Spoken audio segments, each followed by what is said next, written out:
Hmm. Oh, so you connected. Yes, you connected indeed. Yes, you have. It's a good start. Now then.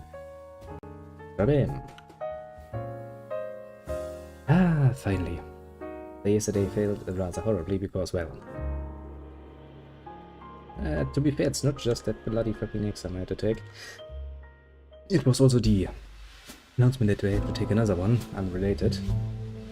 And, well, also had somebody interested in buying potentially the store come over, and we kinda went to eating some food later, exchanging some documents, you know, talking about business sites. What the fuck? I never rest. No, actually, no, I rested very much so. Yesterday evening when I actually wanted to do this. Was a bit of a rather unhappy circumstance. But hey, eat a little, Kronos. No, it's actually funny that I see you. I just wrote you on Discord. I was like, let's write him a message because I was kinda distracted lately. Oh, hello there. Jesus Christ. People are fast, or no? And he was thinking about I could just sit here for 5 minutes rambling and drinking my coffee, but let me at least set up my windows first. Damn it, I'm on the wrong window again. Yeah. Hello there, little chunky boy. How are you? Haven't seen you in a while. Feeling good? Remember you having some, what was it, some trouble with your... one of your accounts, I think? I'm sorry, I'm still somewhat confused.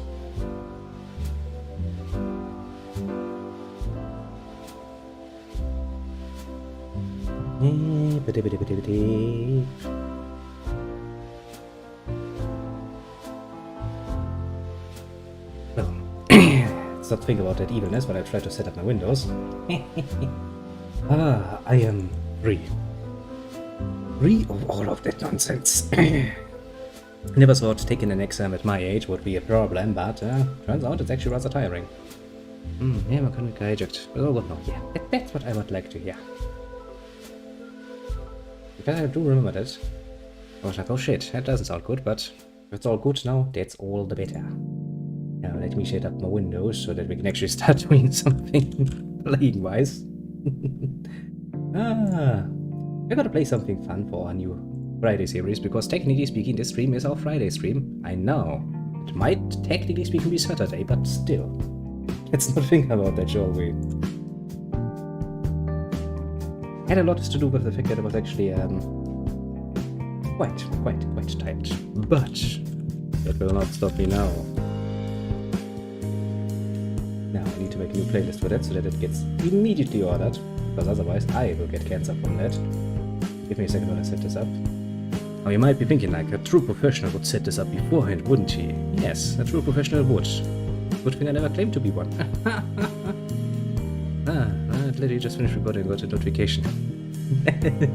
That's cool. Yeah. This was supposed to be happening yesterday evening. But, you know, after I finished my exam and I passed. That's nice. I was giving myself a nice little, you know, pat on the shoulder myself. I got a call from my partner saying like, hey, we have somebody interested in the store. Could you come by? It could get late. And I was like, yeah, shit. Took until 11 or so. And then I came home. I clicked the light switch. Light came on. I looked at my bed. I clicked the light switch again. The light went off and I went to bed. There was nothing there. Yeah, now, if thing actually works, we shall give a picture. And we get no sound. Now we get sound. Look at that. Look at that. It's Neverwinter Nights. I was looking forward to playing this again, honestly. I had a bit of an itching for Baldur's Gate in my bones, and I was like, I've played Baldur's Gate so bloody freaking often, and at such length. Might you wanna go for something else? And, well, the next best thing to Baldur's Gate, yeah, when it comes to very, very classical RPGs, is actually Neverwinter Nights. It is even a bit hinted at some points, some parts of Baldur's Gate, so there's something to say about this. Also, it's a bit of an older one, sure, but I think it's roughly 20 years old at this point. Playing the shit out of Fallout mod. And you should probably send me the link, because I would like to take a look at that mod too. I mean, I'm into the old Fallout ones, not the new ones. Yeah, it's really good. Oh, yes, it is. Honestly, when it comes to classical RPGs, the one you can always recommend is Baldur's Gate, because it's just the classic. There's no way you can go wrong with that. And Neverwinter Nights also is a very fun game. It is quite a bit different, and, well, because of things happened, you know, that changed how things actually should have happened. Black Isle Studios disappeared heftily. Nice. If you have a link to send me, I will look at it. I also played a bit around with the, what was it? With the World War I mod for Napoleon.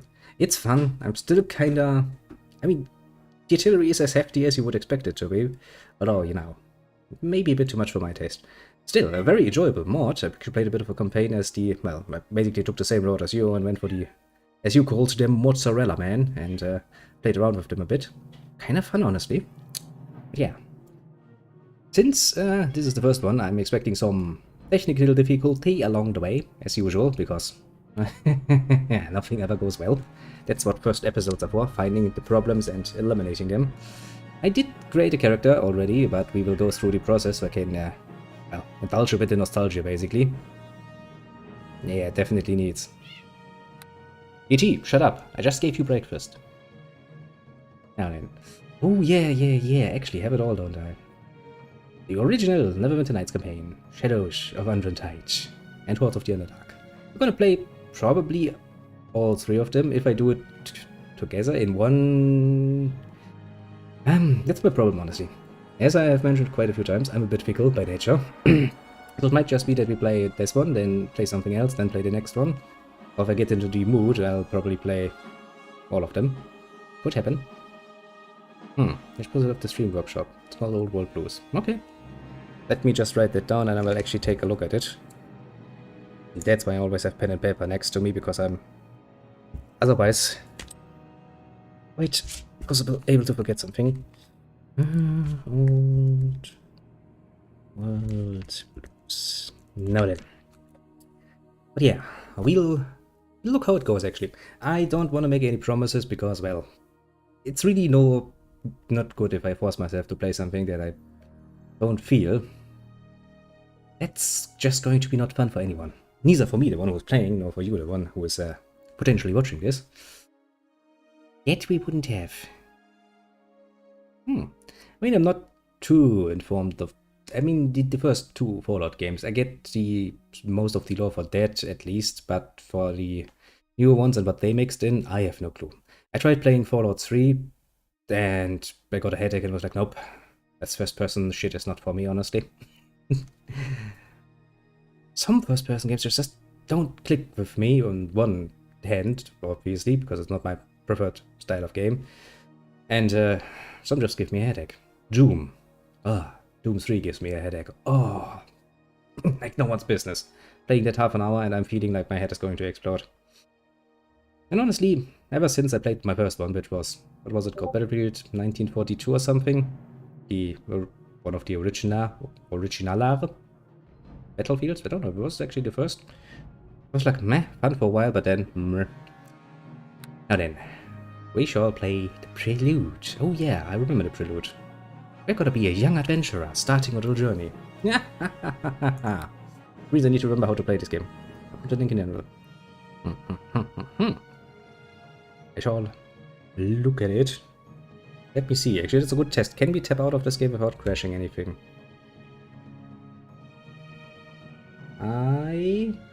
Oh, that is Old World Blues. Think as you are very mature little chunky boy. I see you are already, it's pretty damn early around here. You're already all up to snuff, I see.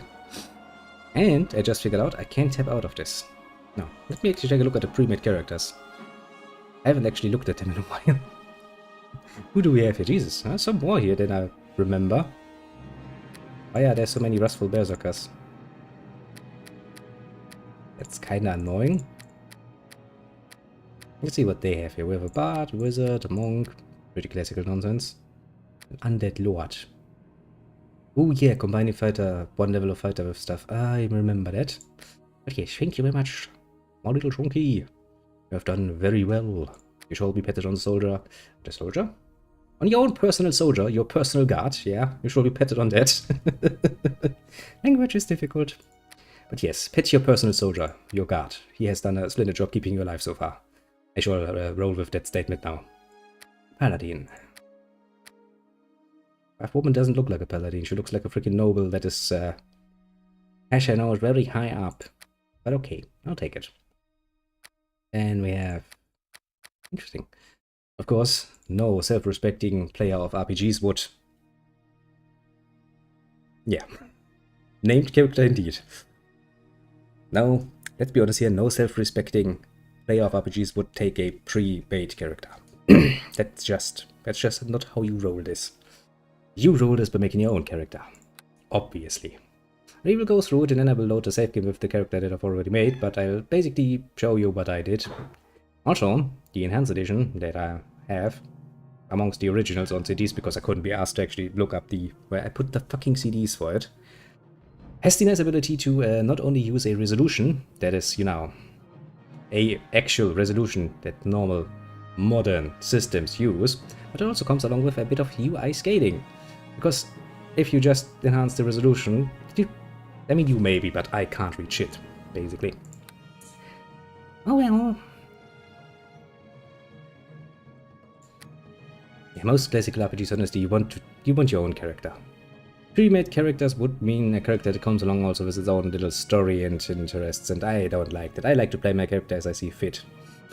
The whole point of being in an RPG, I'm playing a role-playing game. I want to play my character as I imagine him, as her in this case, because we are going to once again play a technically actually well-known face on this particular little channel of mine, but since she hasn't been around since forever, the last message I got from her was, no time for Discord. Well, yeah. But we're going to recreate her as we usually would do. We're going to be a little half-elf, probably, because the picture seems a bit fitting for that, honestly, going off the picture that I'm going to use for that. They do have some nice things. Technically speaking, human is best choice, because, well, you get, you know, extra skill points, 1 per level, which is amazing, especially if you play a class that doesn't have much in the way of skill available to them, which we're going to end up with. So, I kind of want to take this. It would be fitting image-wise, but we are going to play with the human, probably, mostly because, well, you'll understand soon, let me just say. Now, as for the portrait, I think there are a few new ones here. I don't remember your face from the original one, but I don't give a shit. I have my own portrait, as usual. At some point.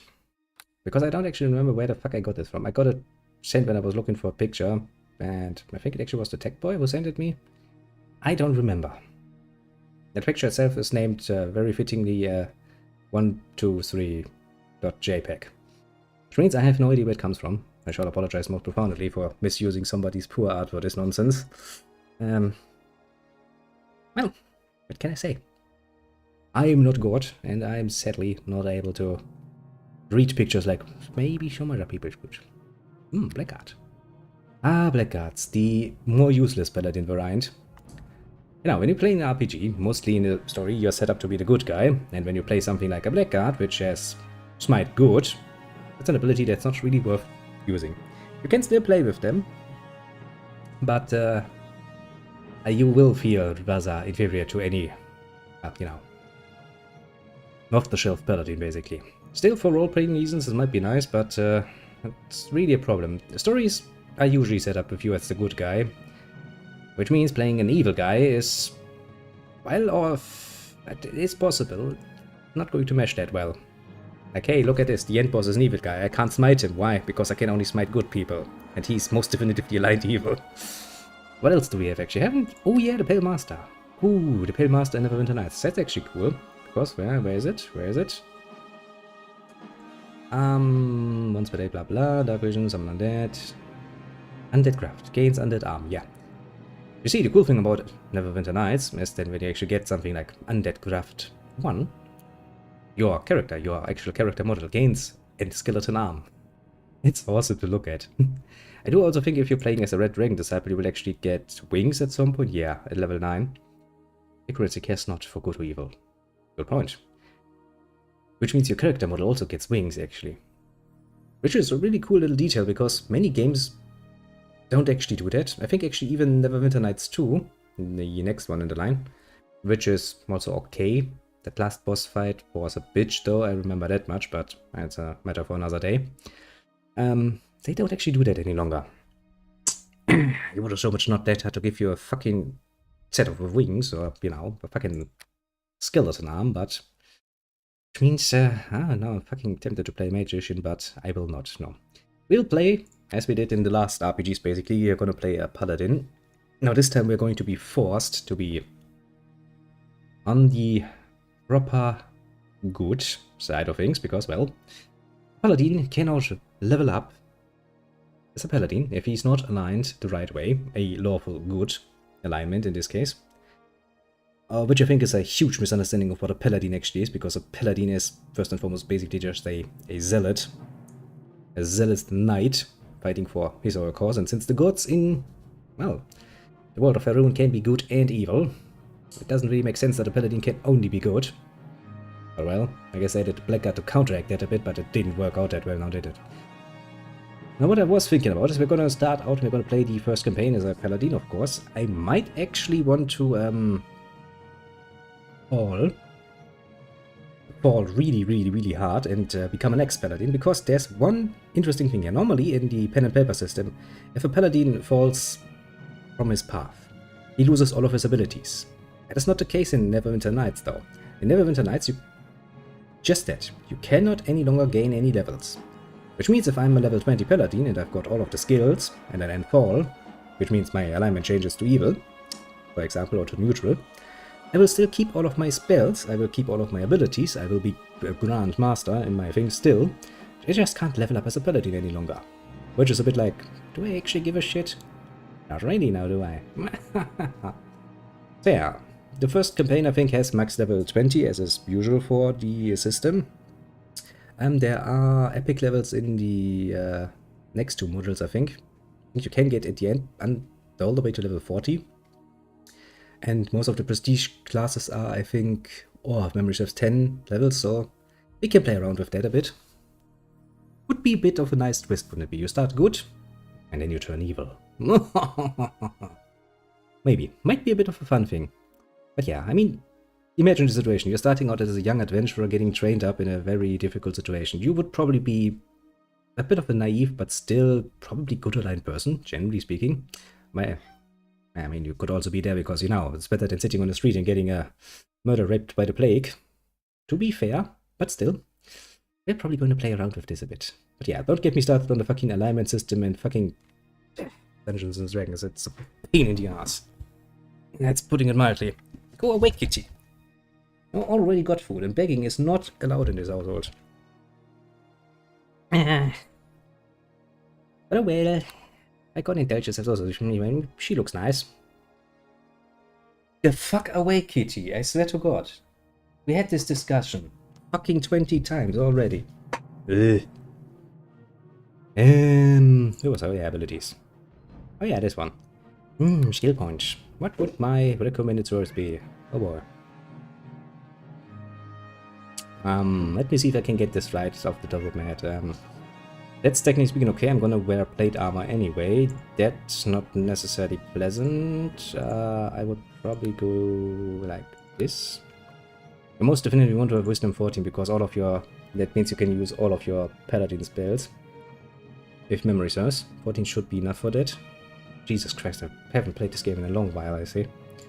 Something like this, basically. As you are mostly going to be in melee, having a good bit of strength, also for carrying capacity, is absolutely an amazing thing to have. It's also the one thing in Baldur's Gate that I would actually advise you to play, if you start new. Don't try your hand as a wizard, you're going to get annoyed just because you can't carry shit. Quite literally. Which means playing something with a fighter or something that actually uses strength for anything, for any melee class, is probably far better for a, you know, early start. Or you can do my personal preferred favorite, of the Baldur's Gate series at least, and playing a combined warrior with something. Warrior Rook, for example. Warrior Wizard. something what I like to do, because it actually has a nice synergy going on later on.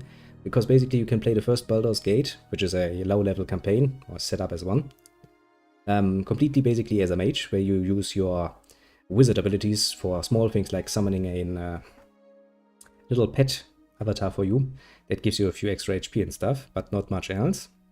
And then once Baldur's Gate 2 rolls around and, you know, the levels go up, the magic becomes more powerful, you can change things up a bit.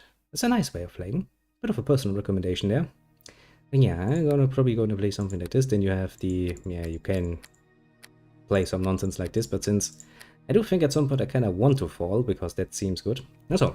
Well, people always make a bit of a deal out of it. It's actually pretty damn easy, because technically you can just attack some townspeople and murder them and be done with it at the end of this game. The first module, as it is called. And shift your alignment to evil very easily like this. It might not be the most proper way, but you know, maybe after all of that adventuring, your poor adventurer has a bit of a breakdown, gets violent, and because he's a fucking experienced adventurer at this point, yeah, he'd probably have a good chance of slaying quite a few townspeople. Decent enough. Some horrible nonsense. I will actually think of myself a nice little story to tell if and when that happens. Now let's take a look.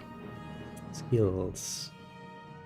What do we have actually? Yeah, now normally we would have 8 points because, well, it's based on intelligence, and intelligence is a dump stat for paladins. They don't need it for anything. But the reason why we have 12 is because we're human, which gives us 4 extra points and 1 extra point per level, which means we can, technically speaking, master 3 skills. Concentration is good for magic casting and combat, but we're not gonna do this. That's useless. And the whole craft, honestly, I never really indulged those. Never saw any reason for doing it. It's not my thing, basically. Heal, you basically need like 1 level for, so you can actually use some of the healing bags a bit better. 4 levels maybe. Discipline is important because it means that I can resist skills from other fighters. Yeah, it actually says over here. Like disarm, call shot, or knockdown. Basically, it's my ability to resist those and not fall onto my ass flat. A classical melee thing. If you're playing melee, pick discipline. We'll need some points in height, because that's one of the requirements for being a blackguard later on, and I do kind of want to get those requirements out of the way. I think a blackguard needs a base attack of something, then you need height skill 2, 4, 6, something. It was something like this, I remember that, I need to look that up. And you need one of the attack skills. Not power attack, I think it's cleave, maybe? Yeah. But yeah, something like this. So I'm probably gonna indulge that. Lore is for identifying magical items and stuff. Move silently, open lock, pretty self-explanatory. Parry skill. Honestly, I tried it a few times, and it never seemed to work out that well. Maybe it's just buggy or something, but yeah, I'd probably stay away from that. Persuade, pretty good skill, especially because your paladin skills are based on charisma, and which means charisma is your main attribute as a paladin that you're going to push through leveling up. And persuade is, of course, based on charisma. Having that, very good choice. Also, you do want to have at least one of the skills in conversation. I think there's, what else do we have? Bluff, we have intimidate, and yeah, persuade. Not a bad choice. Then there's the rights. That's new. That wasn't in the original Baldur's Gate. Maybe it was, and it was cut out again. I do know that there was originally the idea of riding in the game, but that was removed. So in original Neverwinter Nights, riding is not a thing. Although I do think that, technically speaking, paladins gain, for example, a mount as some of their abilities. They should, technically speaking, but it's not a thing. So, while this is a class skill, maybe I would probably highly tell you to not go for that. No matter what class you are, because that's useless. No, horses and ride skill, blah blah, and the premium. Yeah, that's actually. Yeah, so there's actually a model. Also, there are community-made things where you have riding available. Then we have spellcraft, spot, all of the nonsense, taunt. That too is one of those skills where it's like, never really used it for anything, never felt the need to use it for anything, and still got through the game pretty easily. So that actually gives me a few free points, which means I'm going to invest those in height. And before we start properly, I'm going to look up how much height I need to become a blackguard later on. Because I have those requirements already, I don't need to think about it. But these are your paladin skills. Paladin gets the charisma bonus, if positive, to all saving throws. That's a fucking powerful ability. It also means why you are so interested. The paladin's immune to disease. Lay on hands. I can heal a bit. Mount actions. It's nice that you give me mount actions when I don't even have a mount, but okay. Look to master. That's for human. Shield proficiency, weapon proficiency, all of the good stuff. But yeah, charisma plays a whole bunch of reasons. A whole bunch of, not reasons, a whole bunch of roles, yes, for the paladin, so you want to focus on that basically. Now, as I think I also have 2 feats available. There are 2 things that you kind of want to consider. There are specific things you can only pick at level 1, like, what would be a good example? Luck of Heroes, I think, is one. Yeah, can only take this feat at the first level. The first level, yes. Which is basically like a starting gift, and the rest is your usual abilities. Now, what abilities you can actually pick, abilities, I say feats, let's use the right terminology here, otherwise we get confused. You can pick is basically determined by A, what feats you already have, because some are, you know, like power attack. Greater power attack requires you to have power attack first. Pretty obvious. And your actual attribute points.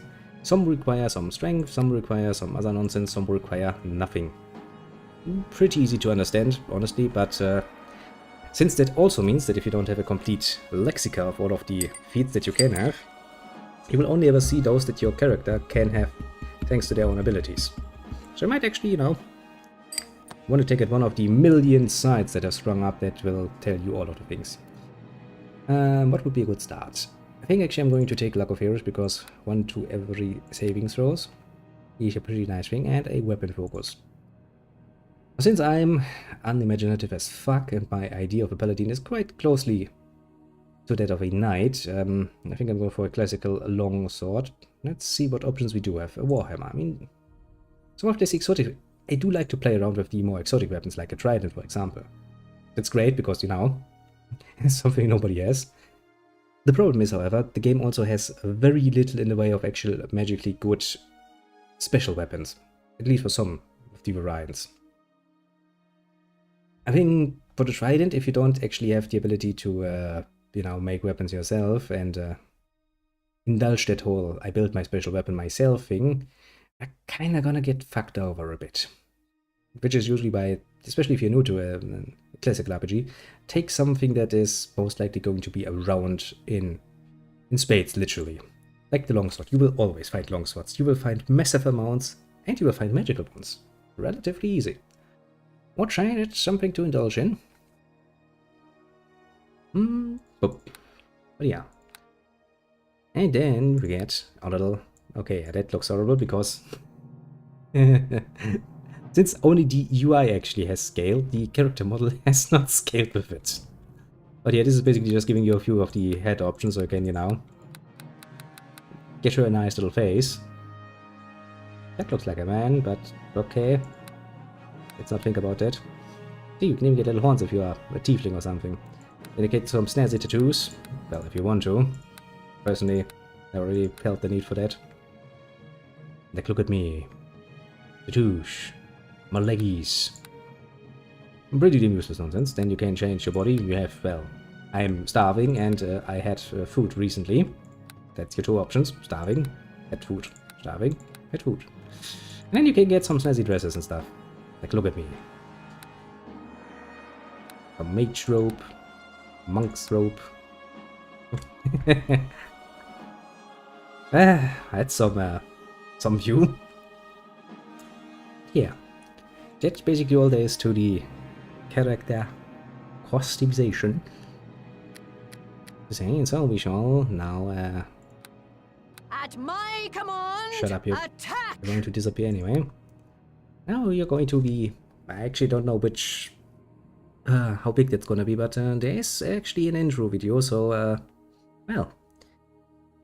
Let's see. The frozen north. the name given to the stark and unforgiving frontier that lies beyond the high moor of Faerun. A bleak wilderness where barbarian clans and tribes of giants roam the land and fierce dragons rule the skies. But amidst the frozen savagery stands a bastion of civilization, the city of Neverwinter, jewel of the north. Behind the city's high walls, those both hardy and brave carve out an existence from this bleak land under the guidance and protection of the legendary hero, Lord Nasher Alagonda. Ooh. Yet there are some things that all the courage in the world cannot stand against. Oh, A shit. virulent plague swept the city, a terrible affliction that began in the beggar's nest. Soon, all of Neverwinter would feel the touch of the wailing death. Ooh. The disease could not be cured. Panic ensued. The streets erupted into violence. The jewel of the north was brought to its knees. To save Neverwinter, Lady Aribeth de Tilmarand, Paladin of Tyr, Hey, look, a fellow and paladin. Lord Nasher's right hand, put forth the call for a champion. And you got me, oh Rush boy. of would-be heroes answered her call, some drawn by promises of grandeur and glory, others by the lure of gold. Those with the greatest potential were initiated into the academy to train and study under the greatest minds of Neverwinter. Sounds All in promising. the hopes a champion might emerge to save the city from the wailing death, and whatever sinister force might be behind it. Ah, imagine they are surprised. They call for a champion. They got me. You're doomed. But yes, and then you end up in this nice thing. Now I need to actually remember how to fucking play this game, but first we're going to do this. Like this. And end up in the same area. Just with the character I prepared beforehand. Don't I have a nice little look? Okay, why? Do we see that? In her face. Those lines. You have to love old games, don't you? Ah, I can already see that the UI scaling did not work perfectly well, but that's okay. We'll learn. We'll learn. First, we're going to get rid of all of that nonsense, because that's fucking useless. Oh yeah, it's actually bound to the F1 to F12 keys, isn't it? Now, mostly you have this nice little thing here where you can use all of your things. Yay, character sheet. As you can see, I basically did the same thing as we just did, just with a bit more fine-tuning. Oh yeah, actually just had a bit more strength. Dexterity 10 is more than enough, especially if you're wearing full plate later on anyway. Constitution 12, it's not great, but honestly you have a pretty nice bonus to Constitution, because you basically get the same bonus to your health points than a fighter gets, so not bad. Intelligence, as I said, is basically dumps that paladins anyway. Wisdom at 14 means I can use all of my paladin spells, but well, I will never invest into this anything more. The charisma will be the stat that we will be pushing like a bitch, mostly because it's the main stat for paladins. Well, now I need to remember which controls what. Oh, look, I have a pot helmet. And now you will also see this nice little menu. This is something that is highly debatable, honestly. I was very glad when this disappeared from, you know, standard RPG systems where your inventory system has a weight limit. It is realistic that you can't carry 10 sets of fucking plate armor, obviously, but from a playing perspective, it's really not that fun. What do we have? A longsword. How surprising that I would find a longsword in my room. Now, equip me. I need a shield. Oh yeah, also that. Technically speaking, there's lighting in this game. See? Not that you really need it. But it is a thing. Oh yeah, wear the helmet with your your dress. Okay, that just looks strange. I'm going to wear this dress though. Okay, now what has happened? Something has followed. I can't read it because something of my windows is on the way. Give me a second while I rearrange my windows. Apparently, I'm a Bakina cake. Has followed. That's very nice of him. That's all the armor you need. We shall thank him very much. I appreciate it. And now, yeah, left click to move. Okay. And middle mouse button to zap around. Oh yeah, then we're gonna get tutorial, isn't it? Yes, tutorial time. Finally, you're up. I was afraid you were going to sleep all day. I guess the instructors work you pretty hard here at the academy. I mean, look at me. I must be disturbed. I'm wearing a dress and a pot helmet. My name's Pavel. I'm one of the new recruits. I just arrived here at the academy this morning. Well, yes, we are indeed. Is it true what they say about you? Lady Erebus herself ordered the academy to send you an invitation. Hey man, how goes the stream? So far, I'm very excited to be actually playing Neverwinter Nights again. So, can't complain. It's Master Miller's voice. Yeah. Honestly, this and Baldur's Gate are amongst my most favorite RPGs. I still ardently replay Baldur's Gate. Although, not as much as before. In the past, I would play it once a year. Nowadays, it's like once every 3 to 4 years. I just get that itching and then it's Baldur's Gate times. What can I say? Neverwinter Nights 2 has left quite a strong impression on me. Oh, I've never heard of anyone being invited to train at the academy before. Usually people are begging to get in. Must be a great honor for you. Well, then let's get into the spirit here, people. We are supposed to be a good paladin. Well, as long as we don't fall. And we don't want to fall yet. I do like the idea. It came up with this rather spontaneously, but I do like to have a fallen paladin arc, basically. Sounds interesting, isn't it? But yeah, for the moment, we shall be honorable, very macho, like the Japanese. Yes, yes. It is both an honor and a privilege for me to serve Neverwinter. Pretty modest for someone who has had such high expectations on her. It wasn't quite so easy for me to get into the academy. Yeah, I mean, you know, look at me. You need to be a very special individual. So, you know, as long as you're not willing to wear a dress, a sword, and a pot helmet, you're kinda out there. My brother Bim and I were working on one of the nearby farms outside the city. Weird Lady Erebus had put out a call for heroes to come to the aid of Neverwinter. We knew the city was suffering, but we didn't realize how bad things were until we got here. Arrived just before they sealed the gates and quarantined the city. That's great. I think the gods got accepted into the academy. I don't want to be out there on the streets with the plague. Not with the city guards barely able to keep order anymore. What were you expecting? The people are gonna get somewhat pissy if they die in droves. I don't actually know that much about the plague. To explain. Reigning death is a plague worse than any recorded in the entire history of Neverwinter. The whole city has been quarantined. Nobody's allowed in or out. The Neverwinter militia, why don't we have a military? Do their best to enforce the... Oh yeah, probably because we are basically adventurous city, so to speak.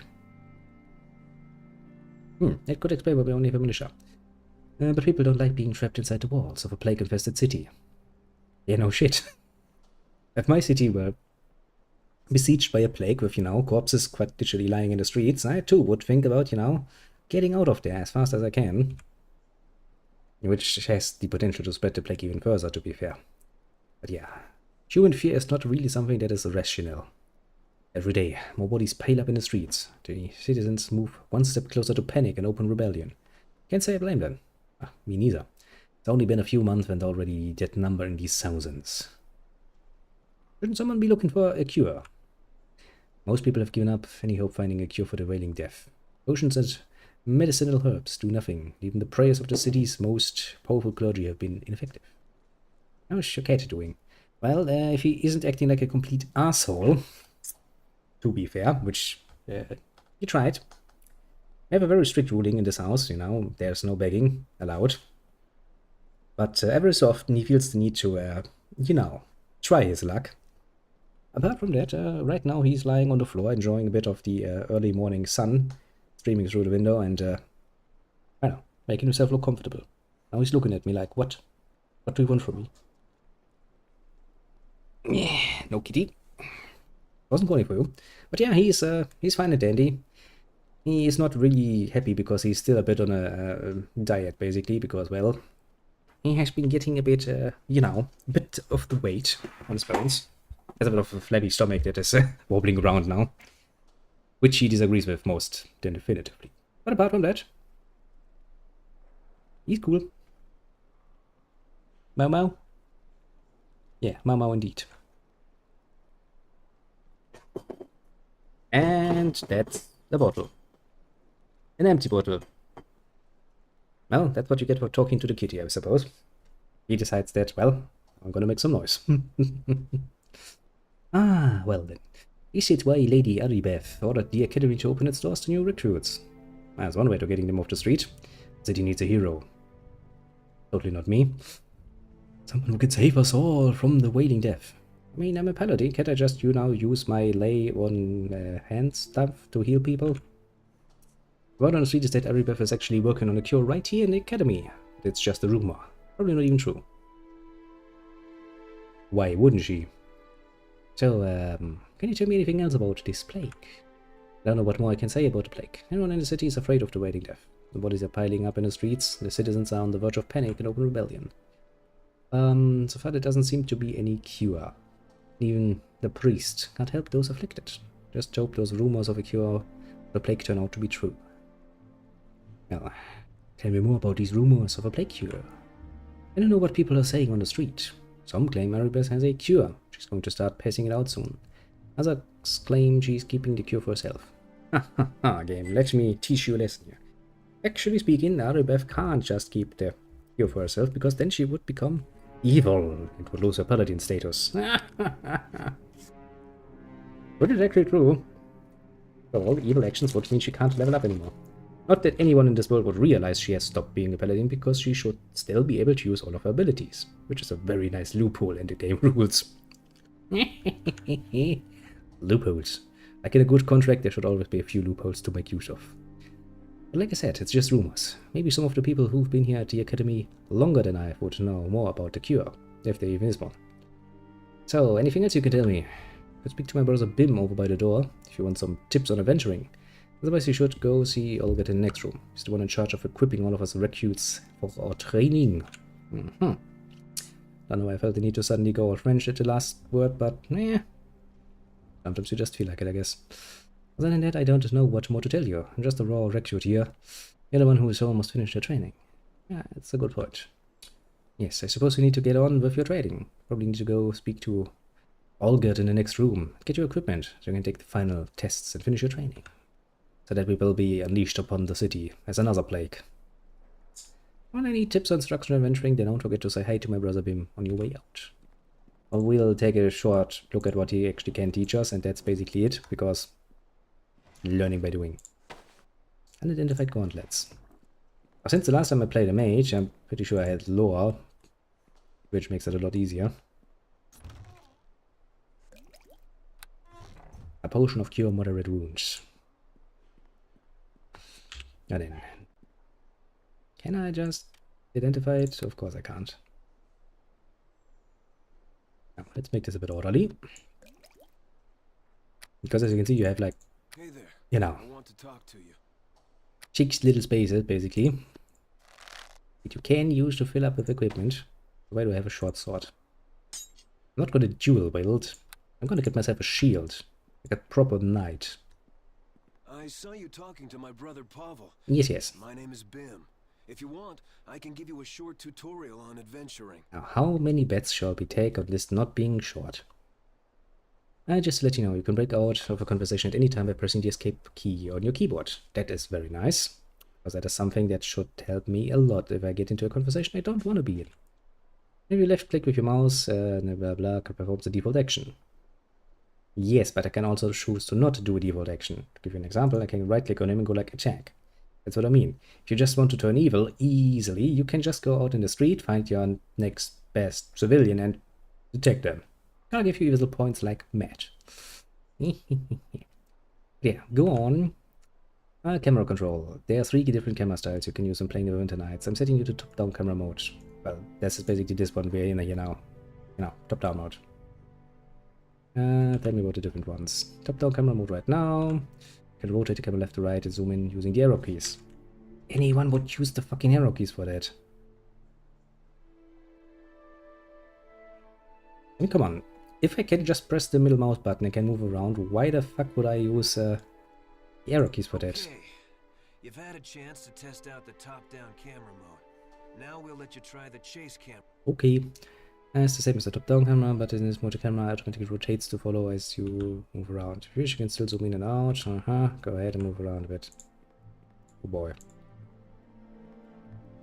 Yeah, no, I don't like that at all. Basically what the camera does is if my character changes direction, if I go left, the camera tries to go left too, so that it's always behind. That would only really work if I use it with the WASD control mode, because you can use that to move your character, you know, like this. Who would play this game like that? Okay, you've had a chance to test out the chase camera mode. This one's a little different. You can control your anchor, but in the remote camera can also be controlled by the keyboard. Push you forward. So you know, that's still bound to my character. Okay then, you've had a chance to try all. Give me the top-down camera mode. That's the one I'm most familiar with. You can right-click on any object and you get nonsense, I know. Basically, you get a bit of a context menu. Not really, you know, the most, I will not punch you. I will hit you with my sword. I want to talk to you again. Okay. This object is busy. You have been objectified, my little friend. Sorry to say. Okay. Seems like you got the radial menu figured out. Well, yeah.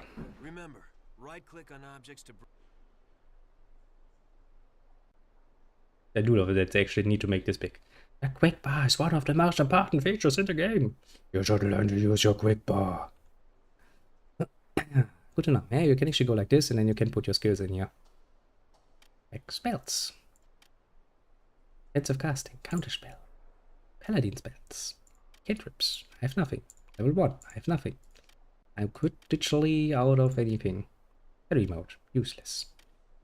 Assign barter. Assign examine. I can't talk to. Why ever I would do this, I don't know. Heal me, guard me, stand your ground, follow, protect nearest. It's actually for when you pick up a companion later on. Anything apart from follow and stand your guard is pretty much useless, basically. Gun, detect mode, paladin, lay on hands, mount actions. Wait, I don't have a mount. Yeah, let's put lay on hands there. And do I have anything else? Stealth mode. Yeah, I'm going to be very stealthy if I use my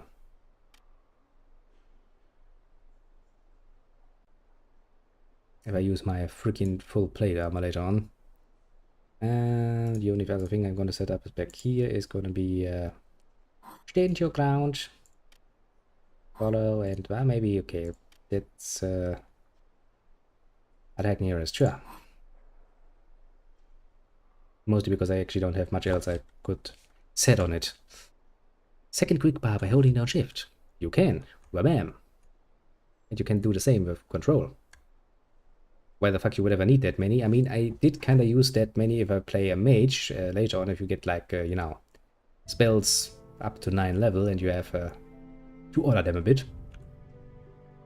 Then that makes sense. But for a melee class like this, meh, not really. Change abilities in a quick bar by right-clicking on the respective box. I know. Oh, but a character sheet. I know. I know, game. I know what a character sheet is. I do love it, tutorials. I have to get through them at least once. Such spells or items that affect your stats, yes, will be seen scrolling down, I know. Also represented by icons that appear on the top of the screen to the left. Basically, yeah. Around here, you would have a nice little list of effects if I had any. But a bit of dip. Pause the play button. I know how that works. Bam. Shift. Spacebar for pause. Then you get a nice little pause symbol here. Unpause. Pause. Sure, in a single player game, pause and play is enabled by default, I know. Yes, yes, show up in action. You can also switch equipment, armor, and weapons while in pause mode. Although, like the actions in the action queue, these changes won't take effect until normal gameplay resumes. Okay. Oh, okay, one last thing. What is it? Covered most of the basic controls, and outside the focus, rest. Resting is indeed very important, especially if you have, well, spells. Because resting replenishes your spells. Now, there has not been even one singular old school RPG that has gotten the rest mechanic truly believably right. In Baldur's Gate, resting actually means taking at least, you know, a normal break where they actually, you know, put down little tents and taking a rest. At least a bedroll or something. That you now rest. In Neverwinter Nights, it's basically just sitting down for 5 seconds and be like, ah, yes, I'm feeling rested now. The fact that I can do this basically even right next to a group of monsters, as long as they're not too close to me, is always been a sort of mechanic that really breaks the ability to believe in this world. But, well, make use of it, especially if you're a mage. Also, I think there's a quick button for that. It's R, surprising enough. But yeah, just doing this and all of your spells will come back to you. And you will be healed. Which of course means that this is a system that is abusable as fuck. Well, looks like you're all rested and ready to go and complete your training. I hope so. Good boy. Good luck with your training. I will not need much in the way of luck. I'm sure we can get this done easily enough. Now, is there anything we can steal from you? Doesn't look like it. Hello there. Hello there indeed. Get yourself some supplies from old Olga, have you? Mhm. Good idea. Can't have you wandering about the streets naked. Might give the Academy a bad name. Hey, don't worry, I'm not naked. I'm wearing a fucking dress. Your city guard are already having enough trouble maintaining control as it is. Plague bodies piled a dozen deep in the gutters, awaiting death running unchecked through the districts. Horrible, I say. Sounds at least like it. You've heard all that before, I'm sure. Here, I've got some equipment for you. A paladin like you might find handy in completing your training. I got a chain shirt. Today, language seems to fail me quite often, but hey, maybe that's just my own giddiness about playing this game again. Not a bad deal, honestly. Oh god, I'm gonna get in the fucking tutorial on how to use my inventory. Okay, sure. Press the I button, yes. If inventory shows equipped items, I know. Bottom section shows what it's in my backpack, I know. Equip items, simply left click and hold while dragging them, I know. An item in your inventory, you can examine it, I know. You can examine magical items, the game will automatically check your law skill, which I don't have. Is too low, you will not receive. Actually, this is also one of the changes compared to Baldur's Gate.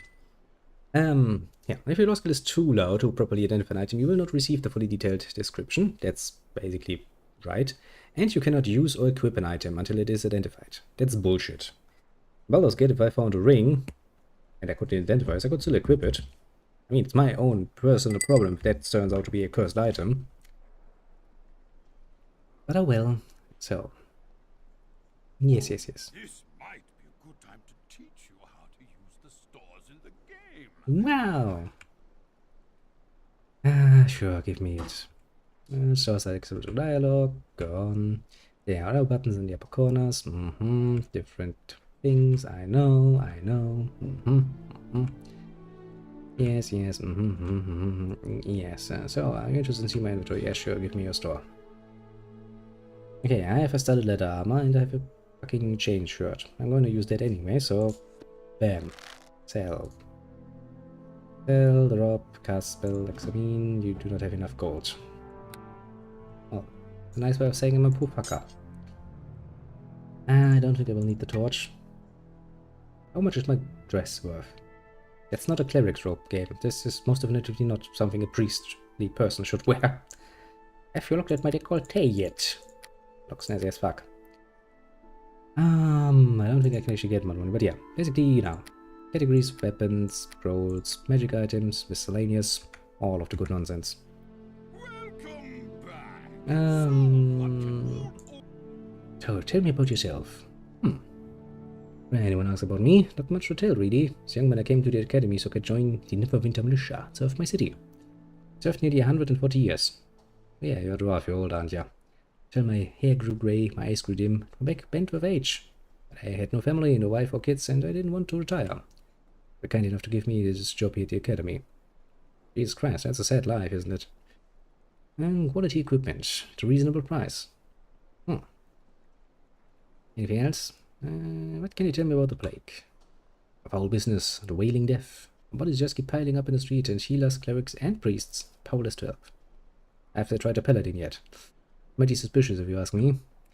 Ain't no natural plague. Mark my words. The instructors here at the academy don't like to talk about it. I think somebody, or something sinister, probably, brought this wailing death upon us for some fell purpose. Fell purpose. Guess your authorities don't want to speculate about it, though. Enough panic in the streets as it is. Or maybe they're just focusing on the cure before they start worrying about what was behind all that. Oh, have you heard anything about the cure then?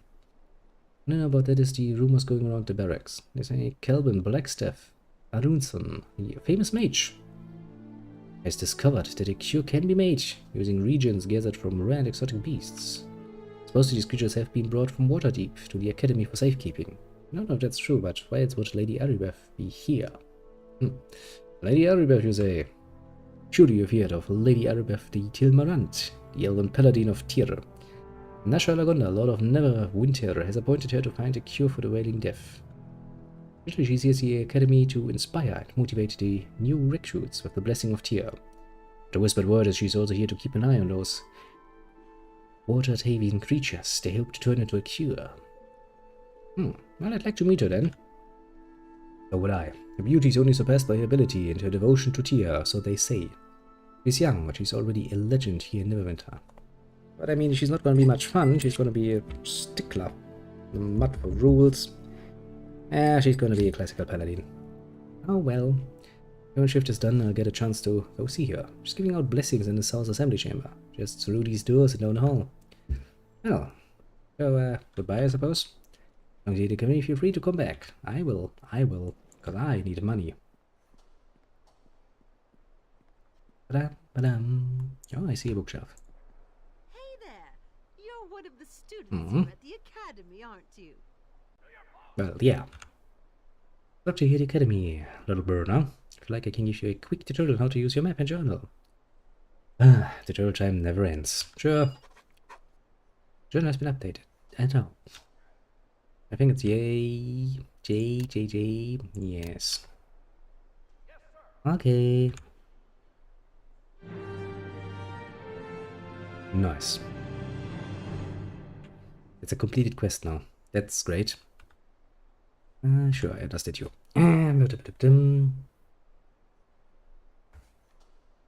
Map. Now, how did this work? Like this, basically. Problem is, I would really like to move that because it's absolutely in the way.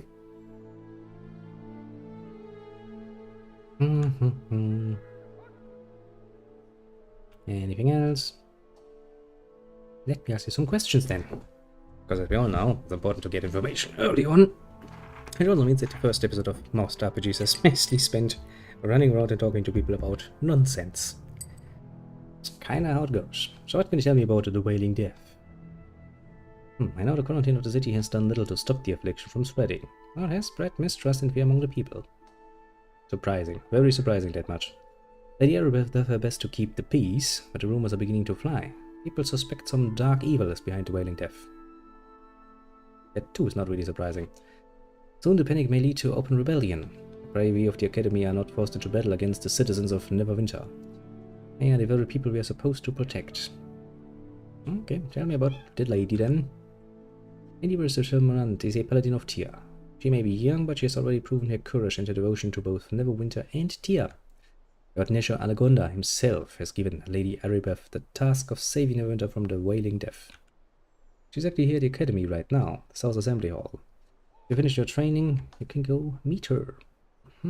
Where can I go to complete my training? Just head through the exit in the southwest corner of this room. The Academy training rooms are all in the hallway beyond. Finish your training, you can go meet Erebeth in the South Assembly Hall. Nice. Do you know anything about a cure for the plague? You fear the rumors as well. You should focus on your studies and not idle gossip. Lady Erebeth is no doubt seeking a cure. There has been no official word. Spreading rumors about a cure being stored here at the Academy is dangerous. Cause unwanted attention. Oh, pretty obvious, yes. People are desperate for a cure. So desperate they might even attack the Academy itself if they feel we have one. Pretty much, yeah. That is precisely what would happen. Let me steal all of your books, so I can sell them later and get hopefully enough money to identify those gloves. Also, at the very least, I will have now a decent carrying capabilities. Going to help quite a bit. Come over here if you want to learn about your mapping journal. Didn't we already went through this? Back again?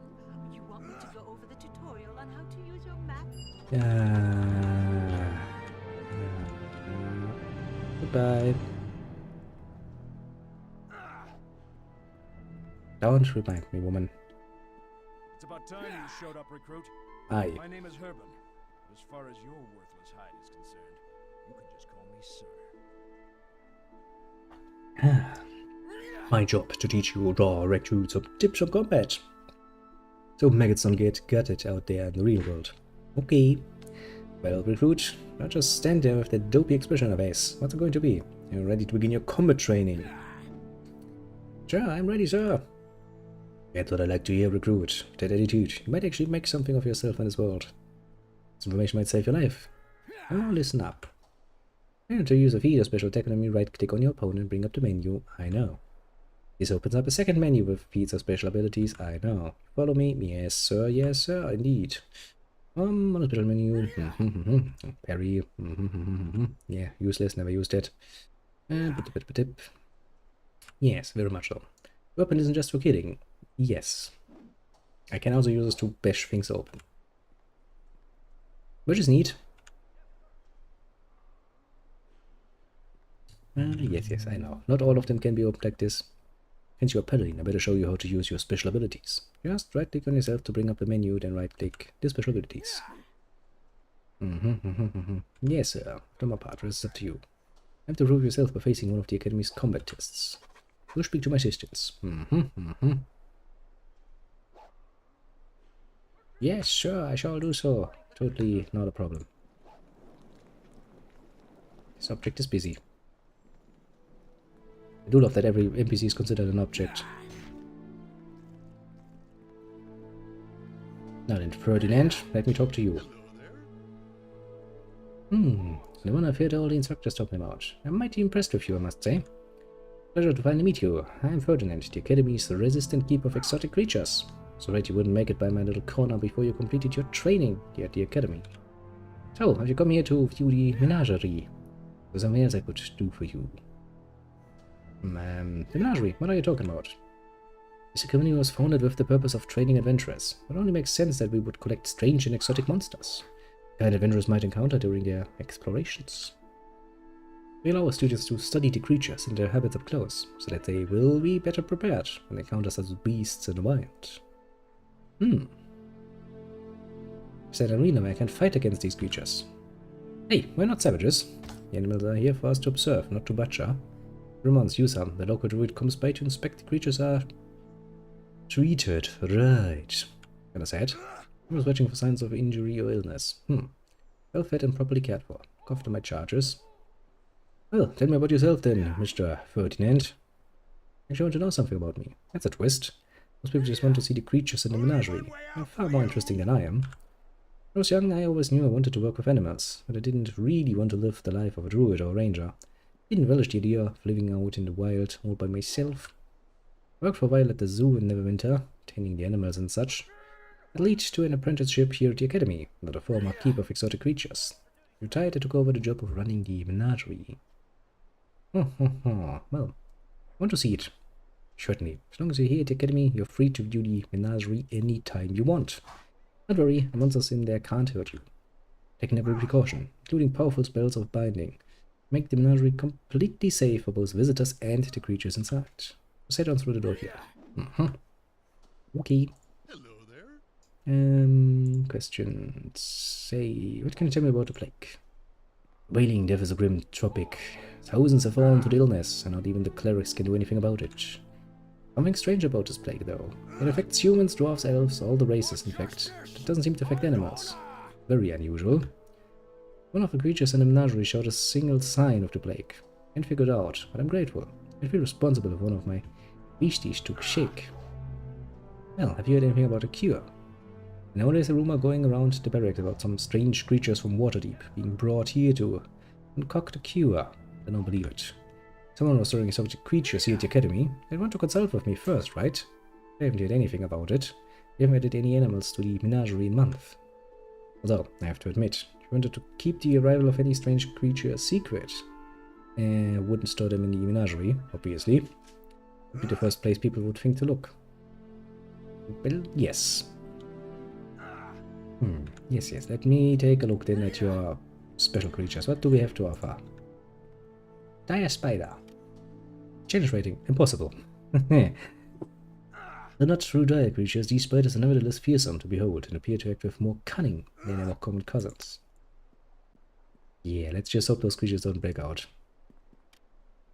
Also impossible. Subterranean monsters that look like a cross between a great ape and a beetle. Sounds pleasant, doesn't it? A hook horror.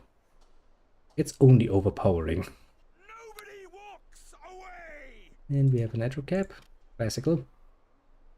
Also very much overpowering. I mean, yeah, I'm a level 1 creature, what can I say? Most of those things would look horrible. And a stag beetle, which is also impossible. Let's try to not fight with them, shall we?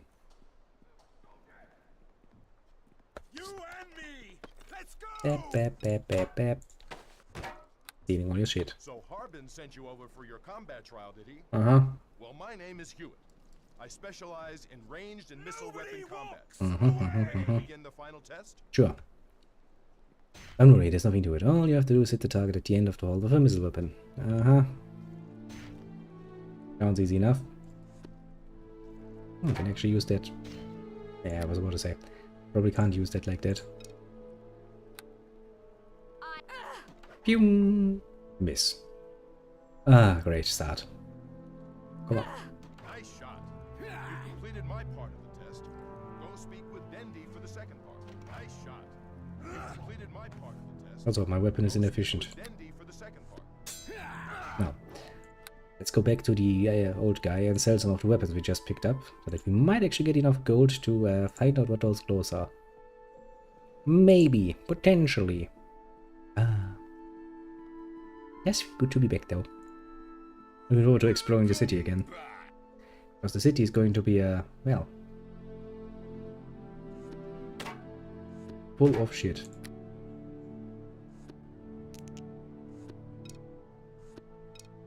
Oh yeah, I can't sell it because it has 0 worth.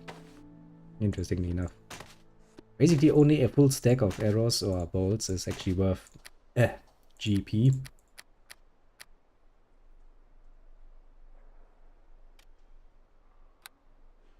Laws of animal handling.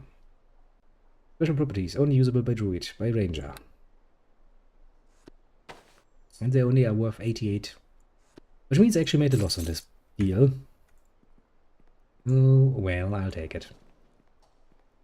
Now then, time to go. Come over here if you want to learn about your mapping journal. I already did this. I don't feel the need to do this again. Hello.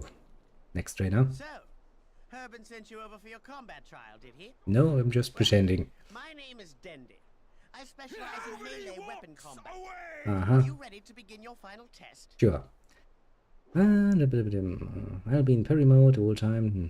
All you have to do is hit me once to pass the test. What you probably have to do is use your weapon to destroy the target next to me. Since I'm not hostile, you'll have to right click, attack. And he's just trying to parry me. I still look up. I need to talk to you. Yeah, I would, but you're busy right now. I guess congratulations are in order. Mm-hmm. You've passed the combat trial and completed your basic training. Yay! Your days at the academy are Success. finally over. If you hurry, you can join the other academy graduates in the South Assembly Hall. Lady Erebus is there, bestowing blessings on everyone who has completed basic training. Lady Erebus. Oh, come on. Surely you knew that Lady Erebus, the Tilmarant, the famous elven paladin of Tyr, was here at the academy. Everybody's talking about it. I will get a chance to meet her when my shift is over. That's it? My training's over? Keep in mind this is only the final stage of everything you have learned while you have been here at the academy. I have been here for like 5 minutes. This is a mere formality. You've already proven yourself worthy of going out into the world. Can you answer some questions? Sorry, not while I'm on duty. I will best my ass down 3 ranks if he catches me socializing at my post. Aww. Goodbye. I learned so much from you, my teachers. Not really, but well. What do you want this time? And you better address me as sir, or this conversation is over. I've completed my training, sir. What now, sir? Best common trials recruit. There's nothing more we can teach you here. You've completed your basic training. Time to reap the rewards. I don't normally do this, but I like you, recruit. Here, take this gift for passing the test. Now you're ready to leave the academy and face the world. Just head out into the hall and go to the south end. That I will let you into the assembly hall with the rest of the graduating recruits. And I'm supposed to learn some specialized skills. I mean, for paladin. Base armor +5, maximum dexterity +2, armor check penalty -5, advance blah blah blah blah, medium. Pretty sure this is actually better than the one here. Yep, it is. So now I have an actually good armor, chainmail. And I have the chain shirt. Chain shirt I can probably sell for some nice easy money. But yeah, there's also, oh yeah, right, there are actually specialized classes here for specialized things. Which I don't really have much to do with. Welcome to my little corner of the academy. I'm Jeru, resident master of the arcane. Indeed. It's more a ceremonial title than anything else. I'm really just your run-of-the-mill wizard. At least he's honest about it. Not trying to be rude, but I assure you in the right place. My expertise is in mage and sorcerer spells. You can't cast either type. If you want, I guess I can give you a lesson in casting spells. It won't bring you any closer to completing your training. Some questions. What can you tell me about the plague? One thing I can tell you, not to believe unfounded rumors. Those who claim the plague was caused intentionally by some unknown enemy of Neverwinter are only adding to the panic. Nobody knows where the Wailing Death came from, just as nobody knows how to stop it from spreading. And until now, there hasn't been any prayer or potion that can cure it. I think Lady Erebus is headed in the right direction now. She's a smart one, I think. And I think Lord Nesho made the right choice, putting her in charge. I highly doubt that, because if she's that good, why isn't it, already done? What can you tell me about the lady? I've never actually met her myself. I know she's an elven paladin, as does everybody else, now, apparently. I know she's the one in charge of keeping order in Neverwinter, finding a cure for the Wailing Death. Of course, everybody knows she's here giving blessings to those who have finished their academy training. Students have been piling into the South Assembly Hall since early this morning just to meet her. So what's this here about a cure for the plague? Shouldn't say anything, but I suppose the information is common knowledge among the students by now. Gilbert Aronson, most famous mage this side of Elminster himself. Yeah, Elminster is probably more famous, to be fair. Discovered a cure for the Wailing Death. Leave it to mage to come up with a cure when all the priests and healers couldn't, right? Well, blacks have figured out that combining the proper regions would make an elixir to save us all. Waterdeep helped us out by capturing the monsters necessary to concoct the cure. To send them here to the academy for safekeeping. That's the real reason Lady Erebus is here, I suspect. Good luck to you. Yeah, let me just steal some shit from you and sell it.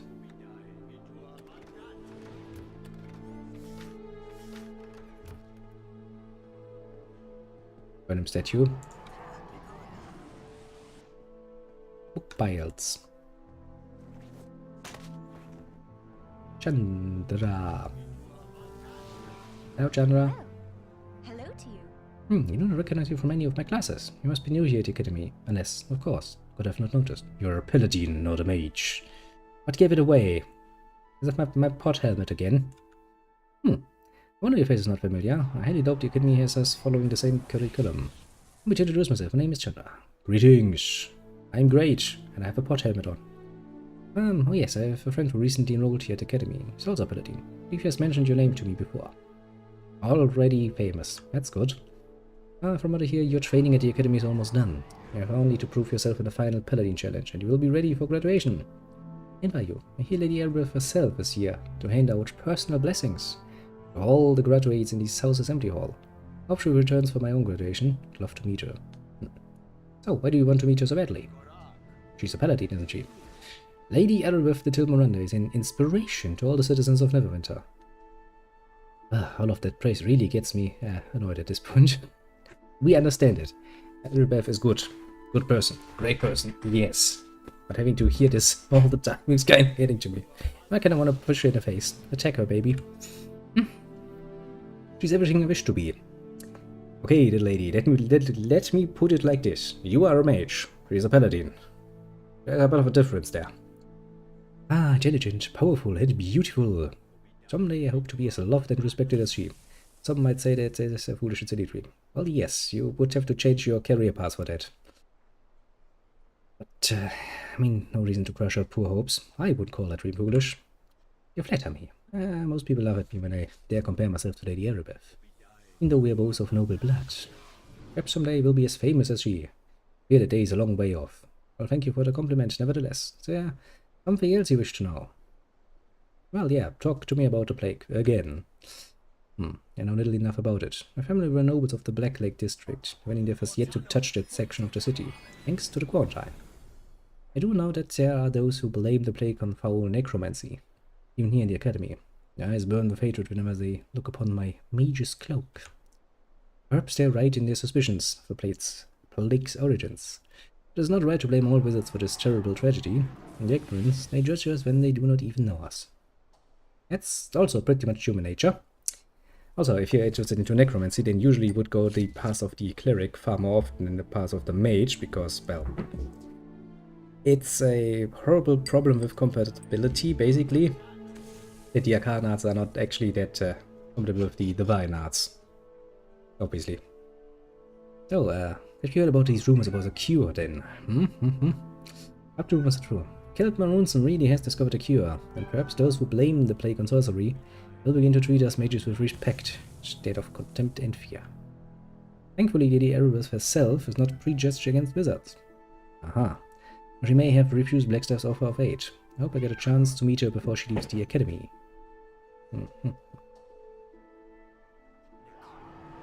Let me just steal a few more things. Oh yeah. Never forget, you can get stuck behind characters. Pathfinding is most definitively always a problem. That, however, is true of any game. And you see them in the middle of training. You could might go easy on a paladin like you. Those of us wishing to master the Arcane cannot afford to waste 2 days chatting. Well, sorry, I didn't really mean to interrupt you. Spell demands my full attention, and I cannot afford these constant interruptions. I won't take much of your time, I promise. Master Juro often warns me about the perils of prolonged casting. Perhaps a short break would be good for me. Perhaps it will even give me a chance to meet Lady Erebeth. So, why do you want to meet the lady? She's a powerful and influential figure within the city. Lady Erebeth has been given the task of finding a cure for the plague by Lord Nesher himself. Lady Erebeth could be a valuable ally in the future. I would be foolish to throw away a chance to meet someone who could be so valuable to my career. Very much focused. So, what can you tell me about the plague? Interesting topic. One I have studied in great detail. From a safe distance, of course. I wasn't expecting anything else from you. I'm no expert, but the evidence as I see it offers only one logical explanation.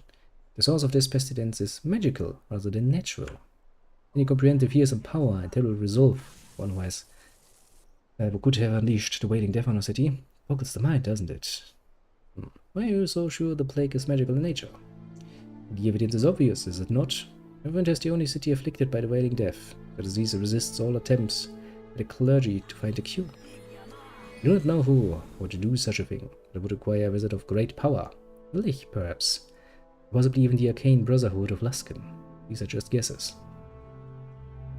Have you then heard this rumor about a cure? Of course, Kelt Marunson, a mage of inestimable power, has devised a cure that can be extracted from components gathered from creatures both rare and magical.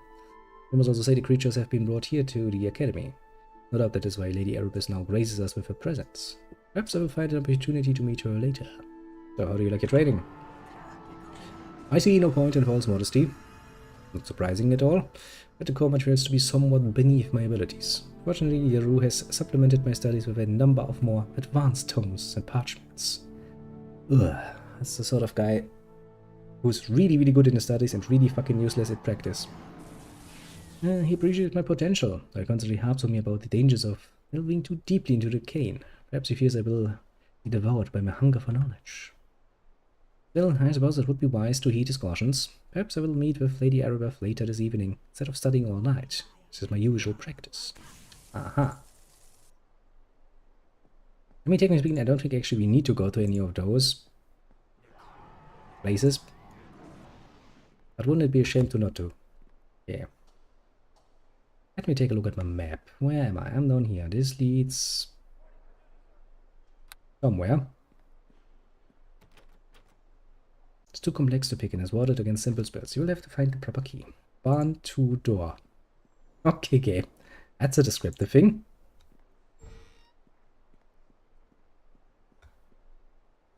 Hi there. My name's Kata. Aha. Head of security, espionage, and intrigue here at the Academy. Mm-hmm. No need to tell me who you are. My sources are way ahead of you. Aha. Myself has never figured you as the type to go in for this whole creeping cloak and dagger bit. But hey, maybe we get you picked wrong. Which would mean your sources suck, because if they can't even figure that out, oh well. We're doomed. Oh, I'm interested in learning a little about the art of those who operate on the shady side of the law. We need something else. I would like to ask you some questions, actually. Questions, eh? I was get antsy when someone starts interrogating me. I don't see any harm in telling you what you want to know. Okay, shoot. Oh, plague. I'm supposed to talk about the plague with the students anymore. Seems like the higher-ups think I'm the one responsible for starting those conspiracy theories running rampant through the barracks. I know this plague was no accident. My spy network hasn't been able to find out who caused it, or why. If my sources are accurate, at least help is on the way. Seems that the Archmage Kelvin Arunson has come up with a cure. 22 reports delivered to Lady Arabeth. Not that I was spying on her, you understand? I was just snooping around for practice, you know? Yeah, of course. So, what can you tell me about the lady after you have spied on her? The elf has her good and bad points. She's smart and tough and gets the job done. She's a goody-goody paladin of tier. She's always getting upset before borrowing her things. Got a funny feeling she'll be coming to speak to me about a certain missing comp once she finishes handing out blessings to the graduating students in the South Assembly Hall. So, about that cure. Well, I'm a quick player. I want to real scope. You come to me. Now all about Kelvin Arunson and the Warhaven creatures. George Mitch has figured out how to brew a cure of the Wailing Death, using regions gathered from strange and exotic monsters, that have been brought to the Academy for safekeeping. I think that's the real reason Lady Arabeth is here today.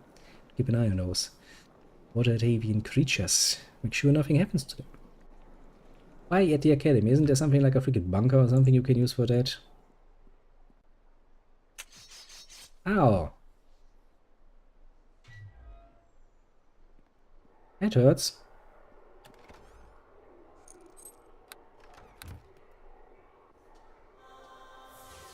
I can heal myself. I'll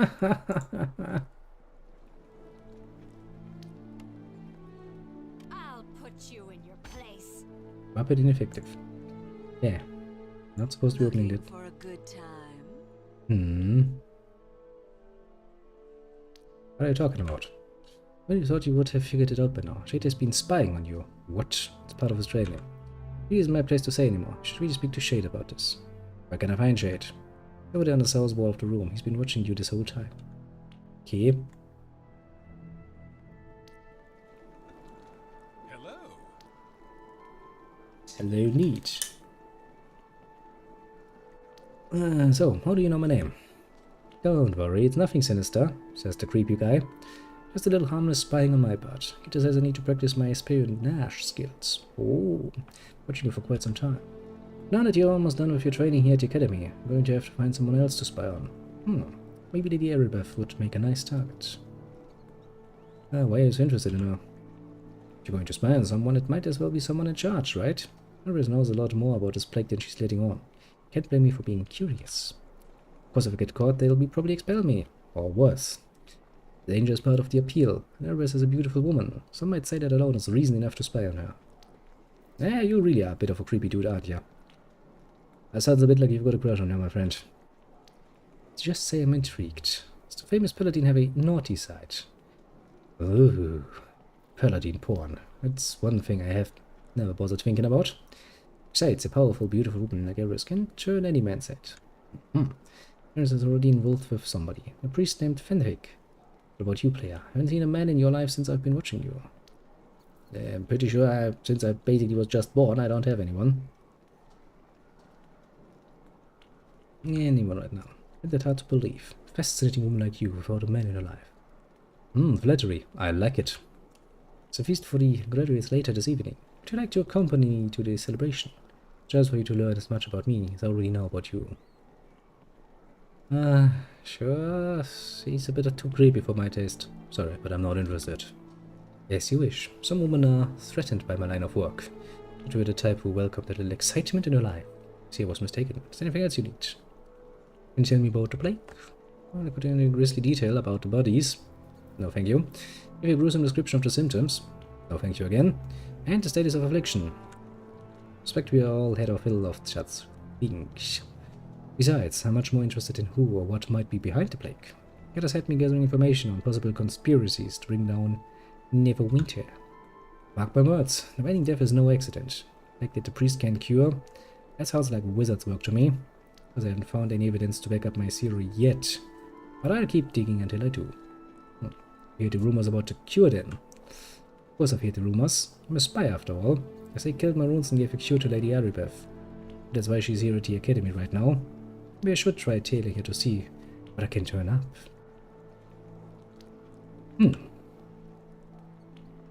So who are you? Hello? Apparently somebody who doesn't want to talk to me. And there's still one more room. I think that's for the priests, if memory serves.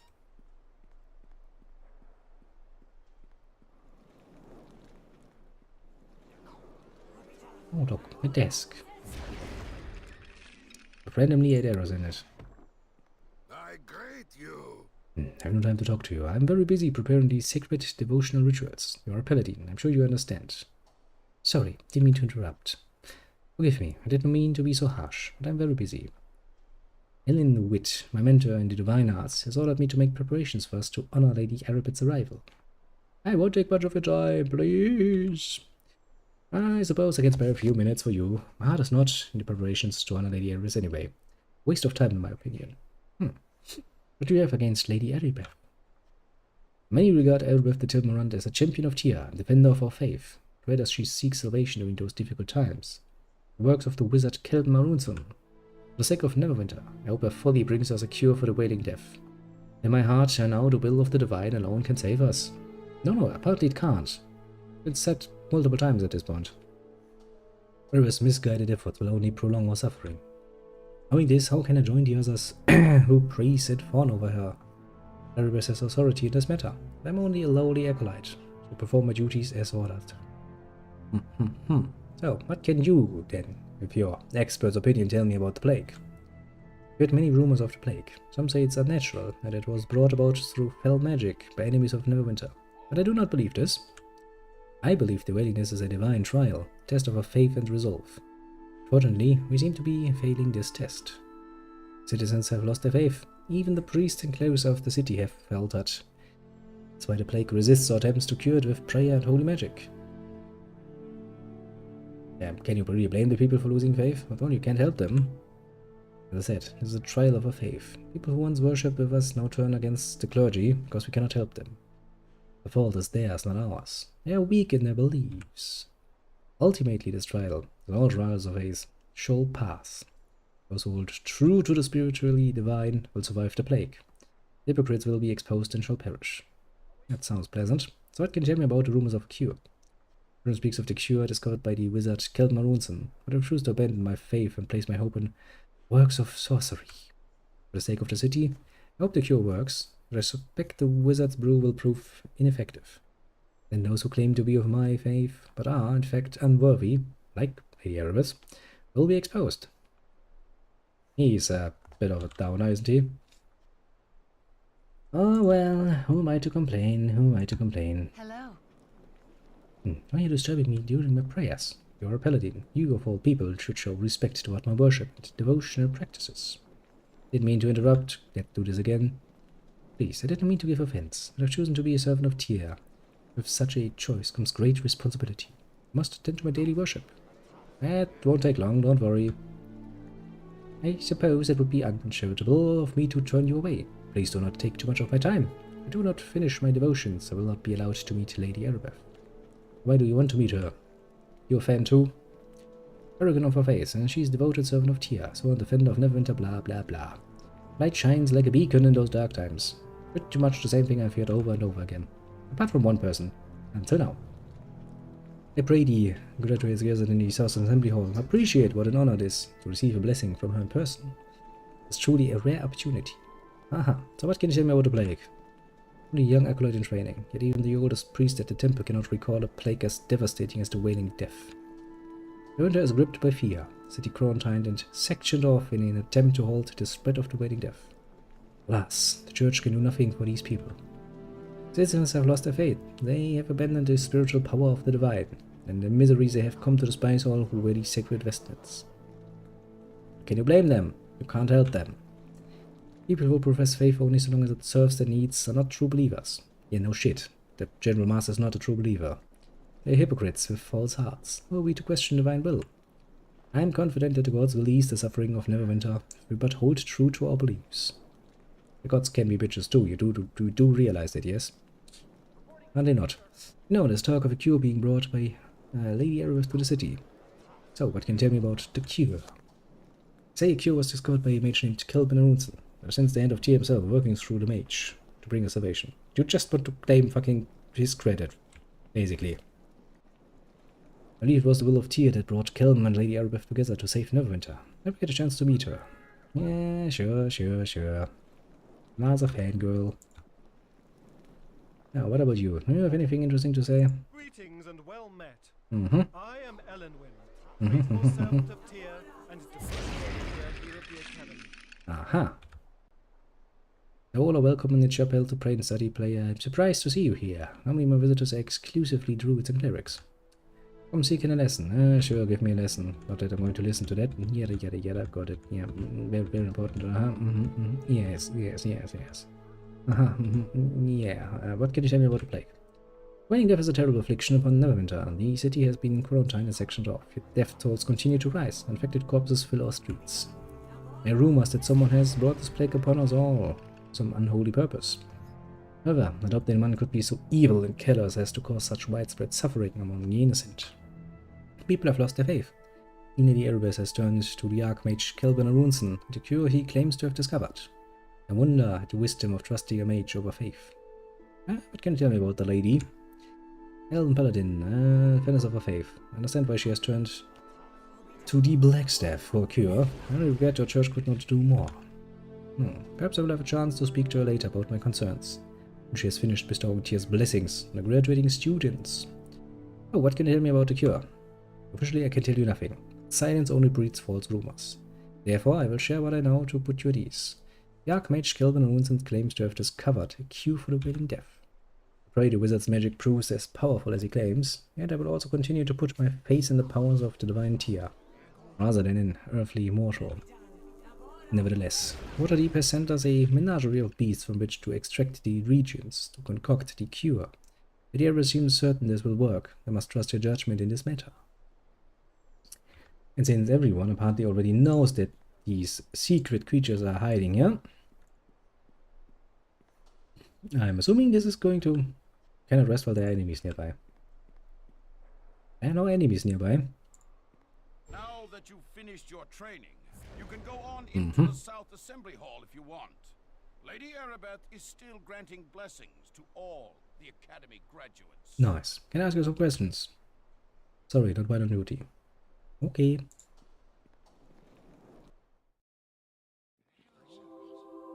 Now I can rest again.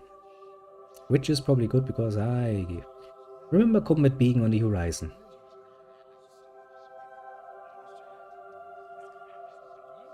It also means I should probably start wearing my actual armor. But I will keep my dress.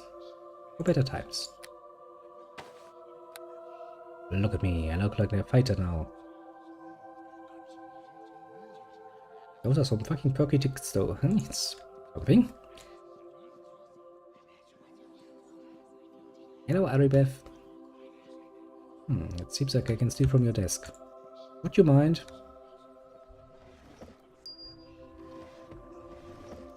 Apparently not. This obviously magical pool is filled with an opaque vicious liquid. It fills you with sense of divine will. Being on the side of the pool explains its purpose. Fused with the essence of immortal Tyr himself, the pool of righteous energy will cover any relics lost by those who act in the service of the just god. Small donation to honor Tyr's will must be required. Doesn't seem like there's anything in there now. Hey lady, bless me. Congratulations! Your training here at the Academy is now complete. May the blessing of Tyr be upon you. I have been looking forward to meeting you. The instructors here at the Academy speak very highly of your skills.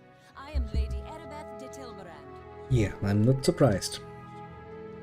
Perhaps after the graduation ceremonies, we can speak in private. Neverwinter can use someone like you.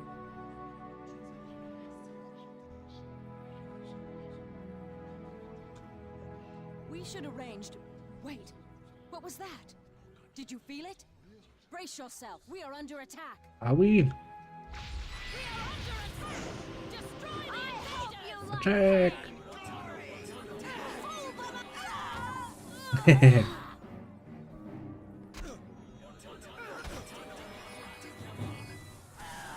Running over. Unknown mage. Man looks vicious and hateful. His nondescript appeal gives no indication of what group or individual he might work for. Dum dum dum.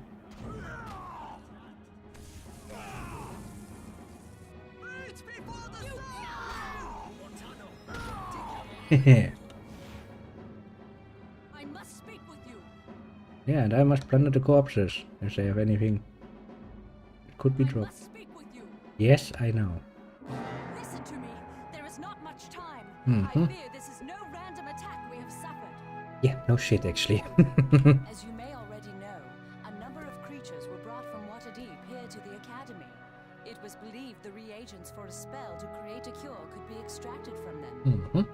We tried to keep this information secret, but this attack reveals our secret is well known, even to our enemies.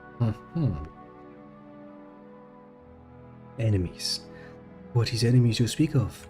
Neverwinter has many enemies. Some declare themselves openly, such as the city of Luskan. Others keep their identities hidden from us, striking from the shadows. I do not know who is behind this attack, but it is obvious they are here to destroy our hope of ending the Wailing Death. You must protect the Waterdavian creatures. They must not be allowed to fall into the enemy's hands. So, where can I find these creatures then? I would take you to the creatures myself if I could, but I fear my presence would make protecting the creatures more difficult, if not impossible. Our attackers appeared here in this room. It is likely their arrival was magically centered on me. They must have assumed I would be with the Waterdavian creatures. Even now, our enemy may be watching me through magical means, hoping I will lead them right to where the creatures are kept. I cannot take that risk. I mean, that's actually a very sensible argument, considering magic is a thing. I'm pretty sure he's a pretty good target for that. You must do this alone. Great. Go back through the hallway leading to this room and take the corridor to the east. It leads to the chambers where the Waterdavian beasts are being kept. What was your command, Lady Arabeth? Take this key. It will open the locked east door back in the hallway leading to this room. Ah yes, the barn 2 door. Hopefully my presence will draw the enemy away from the creatures they seek. Hurry! Make your way into the hall and then to the chambers down the east corridor. That is where the Waterdavian beasts are kept. Yes, whatever you say. The fate of Neverwinter depends on you. This key will open the door. May Tyr be with you. Ah, nothing but a good bit of crushing responsibility heaped upon my poor, slender shoulders. I'll put you in your place. How dare you? How dare you? She better got interrupted. Probably the same way I deal with you, with my sword. It reminds me I should have really bought a shield. Weak goblin. Yes, bleed all over the floor. Oops. Now, pretty sure most people will be dead, which means we can clear the rooms and get some extra XP. Check! Attacks of opportunity. Overpowered. Classical. Now everyone seems to be dead, which means my potential date for this fine evening is also dead. That pissed me off royally. Even though I refused him, that doesn't mean that I, you know, didn't like it. Bam, you're dead. Avoided. Ah. Critical hit with 14 damage. That's actually rather neat.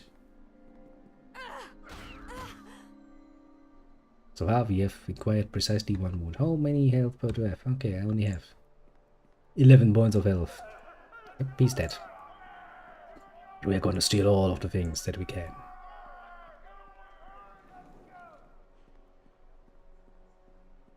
We're going to murder a lot of goblins. I always get my... Yep. Hostile, easy. They don't really have much health. I mean, if I can kill them with like a 4-point hit, then yeah. Hey, it's all XP, it's all good. 5 gold. That's really not worth it though. Well, maybe we can find something somewhere. You know, makes you wonder how the fuck did the fucking combat instructors manage to get themselves killed that freaking easily.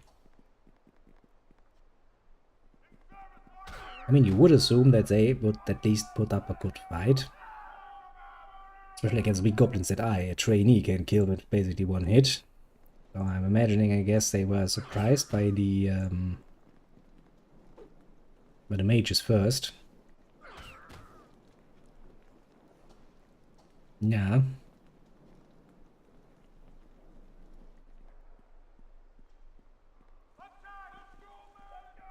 They've been fighting Ruby kids last decade. You maybe that has dulled their senses a bit. Like, well, all we ever fought were about trading dummies and poor kids that we can beat up with 1 hit, basically.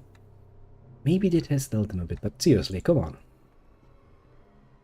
If they can give out fucking chain shirt and stuff easily enough, then you would assume, at least armor-wise, goblins shouldn't even be able to damage them.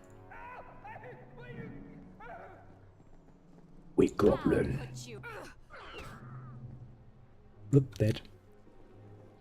Bleeding all over the floor, the little bitches. I do remember that at higher levels you can fight quite relaxedly while being totally surrounded and just standing there like, I'm gonna kill you now, 1 by 1. Weak goblin creatures. You shall feel my wrath. Also, I can still heal myself because I can still use my lay on hands ability. See, that goblin is smart. He's like, I'm not gonna fight that one in the whole fucking chain shit. I'm not stupid goblin, I'm smart goblin. Sadly, he should have decided to run away. That would have been even smarter. Okay, how does it look in my room?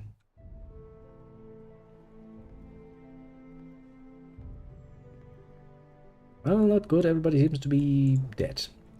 Okay. So far we found out everyone is dead. Now we come to the nice part where it's like, okay, before I go forward, I could of course use my lay on hands ability to heal myself, but why would I when I can just push the fucking rest button? And there we have the one singular point that is somewhat breaking the immersion, because it's like, hurry, you need to run, and I'm sitting here like, okay, I'm just going to sit down for a second. No, don't get me wrong, resting is of course a mechanic in D&D, for good reasons. I think actually there's short and long rest even, or was that another system? I'm not getting confused, but it's a thing. But still, you should not be able to do this that fucking freely. Hello. It's the mysterious mage again. Attack! I always get my way. He's like, there's nothing you can do. Minions attack! And then he ran away like a bitch. God, I missed actually. That's rare. The whole missing part will actually get worse. Especially if we get out of here. A Ring of Fortitude. Which gives me a nice bit of savings throws. I mean, why not, I guess. Get you the thing. Render all the shit. Basic rule of RPGs. There's a chest, you wanna open it. It's a fucking mimic, well, tough shit, I suppose. Look, it's Pavel. Haven't seen you in a while. Thank the gods you're here. I thought those goblins were going to be the death of me. Then you must be really freaking weak. It's me, Pavel, remember? The whole place is crawling with enemies. They killed my brother. Hey, chef, to let me join up with you. Join up, you say? Who needs help from someone once in a while? Someone with skills you don't have. Sometimes you just need some extra muscle or magical firepower. That's why most towns have places you can go to hire henchmen to join up with you. Talk to them, they'll quickly offer their services for a fee. I'm not asking you to pay me anything, I just want to join up with you so I can avenge Brim's death. Maybe get out of your life. Okay, join up with me.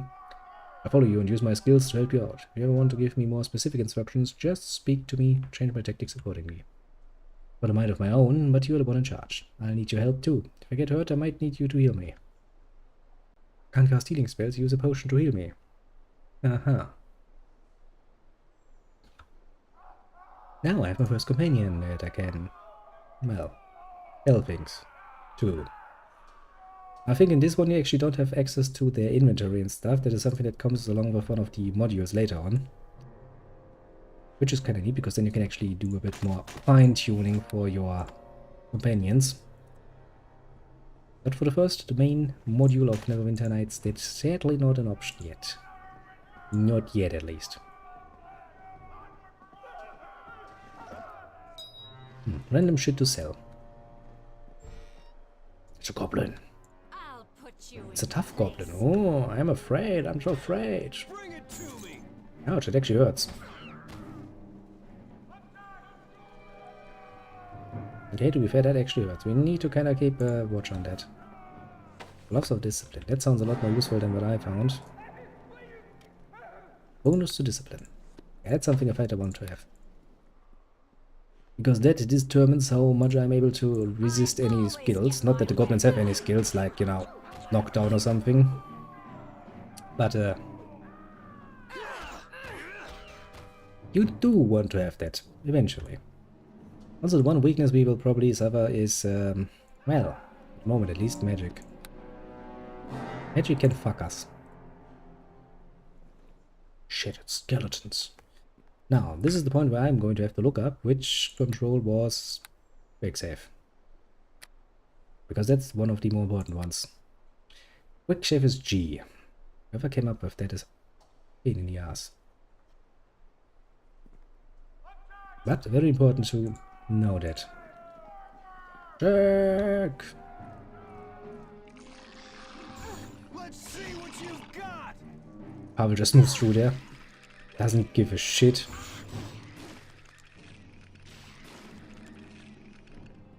Come on, attack the next skeleton.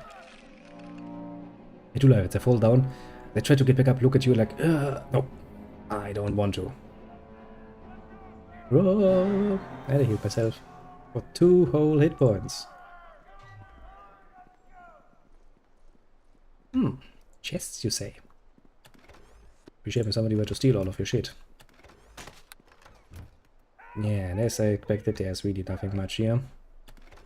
Oh, healer's kit. That's actually one reason why you want to have at least a point in that heal skill, so you can actually make good use of those kits. They're kind of useful. Especially because, as you can see, we are kind of bleeding. Yo, Pavel, how about you give me your shield? I'm pretty sure I could make better use of that than you. Pavel's like, yes, but I would like to survive. Why don't you have a shield?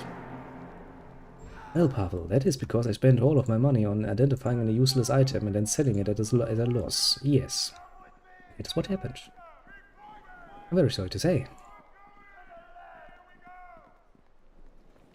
Quick save. random guy that is just sitting around here. Oh, I guess he's the first living being we found. Many fierce enemies await you beyond this door. Aha! You will need to draw upon all you have learned here at the academy to survive. I didn't learn shit though. You have gained much experience, but to put that experience to use, I must first teach you how to level up. Leveling up is how you gain access to greater hit points, skills, feats, and spells. I'm ready to learn it. Level up, you must first access your character record sheet. Level up button. Yes, I can not do it. You can level up in different classes, because multiclassing is a thing. Lead page, simple enough. So we'll follow along each page. Go on, yeah.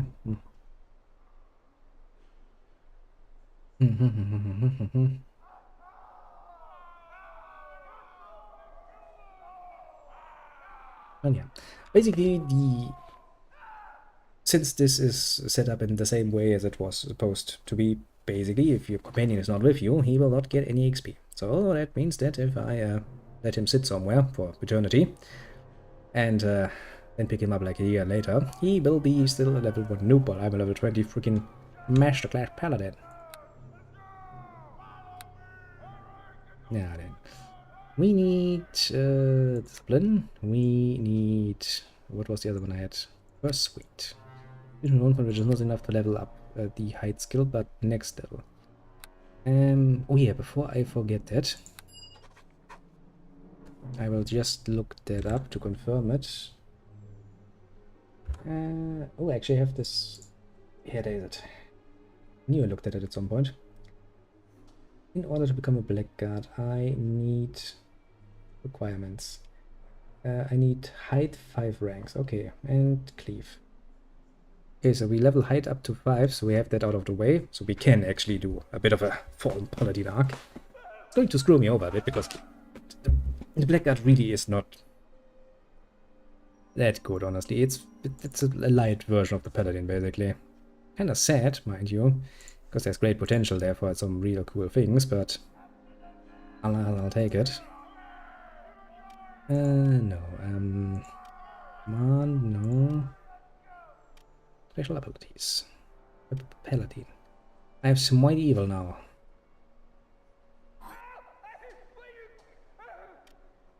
And this feat allows the character to make a special attack against evil creatures. Paladins apply their charisma modifier. There we have the paladin's most ardent attribute again, namely charisma. Attack roll and their class level to the damage delivered. Once per day, you select Smite Evil only affects evil creatures. Surprising that Smite Evil would affect only evil creatures, I know. What else do I got? Actually, I could probably see this at my thing here. Order of Courage. Use automatic. A character with this feat is immune to fear. Oh yeah, actually, yeah, that is one of the more useful things. As a paladin, I am practically immune to being feared. Which is, you know, one of the nicer things of this class. Because fears can be a bit of a bitch. If your character suddenly decides to run away in the middle of battle, that's really something you want to have. Now, let's go back a bit so we can actually sit down and rest. Because I don't have my lay on hands any longer. I mean, it does have a rather wide radius, apparently, of detecting enemies. Or I can rest again. That's it, if I can just cheese it by going back a bit and just let the door be closed in front of me. Actually, it's also a bit of a radar if you think about it, because as long as I get the message that I cannot rest, I know that enemies are nearby. Big goblin.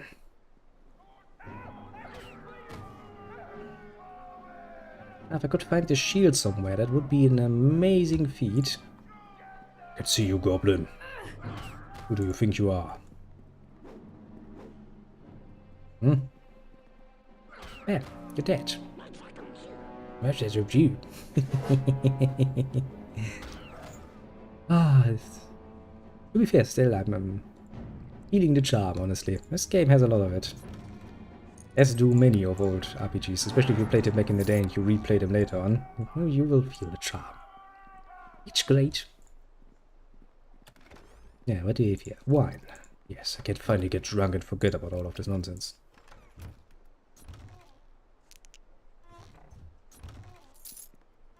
far, however, my treasure seeking has not gone overly well. I haven't found anything too impressive. I really would like a merchant to buy myself just, you know, basic bitch random shield. I started screaming in the background, like, follow me! Yep. To do what? Oh god. Skeletons. Will die now, skeletons. The fact that we can just murder them that easily. Heck, even Pavel can murder them easily. Not really the most challenging enemies I have ever met so far. Corpse. Let me steal your shit. Hey, look, the corpse had actually more money than all of the chests combined. Ah, splint mail. I have to look if that is any good. I do that later on when you play one of the later modules. Because then you can actually equip shit on your little companions, which actually means that some extra equipment to have is actually a good thing. Now it's just like, okay, I could sell it, I suppose. Get some money out of it, but that's it. Actually, I do think you get...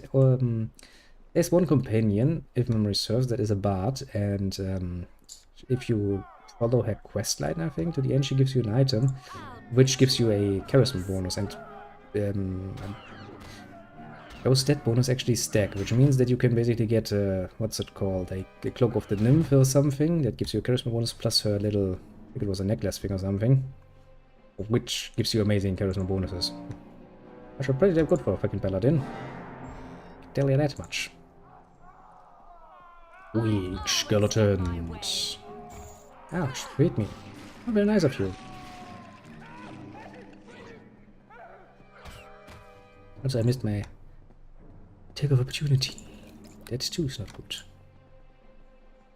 And we need to find a merchant at some point, because I am fully loaded with shit. Also, I have a lot of potions now. Technically speaking, I should probably set those potions on my quick bar too, so I actually have them available. Oh well, easier available. Don't really that much to just push the pause button and go into your menu and go like, okay, click. Rabam. Now then, I'm assuming there will be, because, well, the way the area is set up, that the enemy is probably gonna be here. You know, that freaking mage that has been running away from us the whole time. We're going to clear the little side streets. Then we come in from the front. Like, you know, blatantly from the front.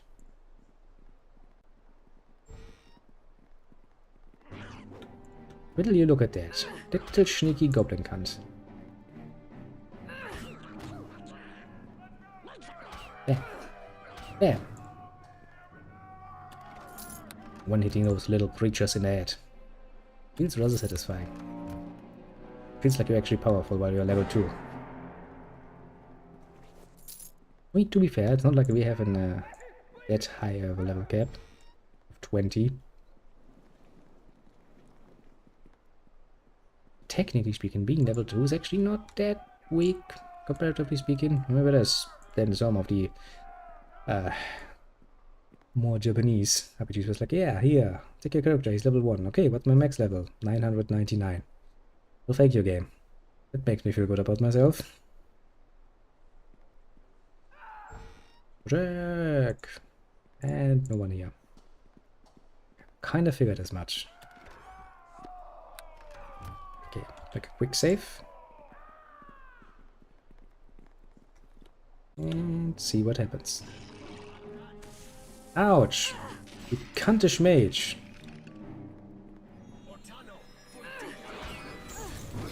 Ouch. Pavel, did you just sure that was one of yours? Let's see what you've got. No. Schmied evil. Hit. And a hit of opportunity because he tried to use magic. Foolish mage. Now, what did you add in your inventory? A half plate. How the fuck did... Why did the mage have a half plate in his inventory? I have some serious doubts, game.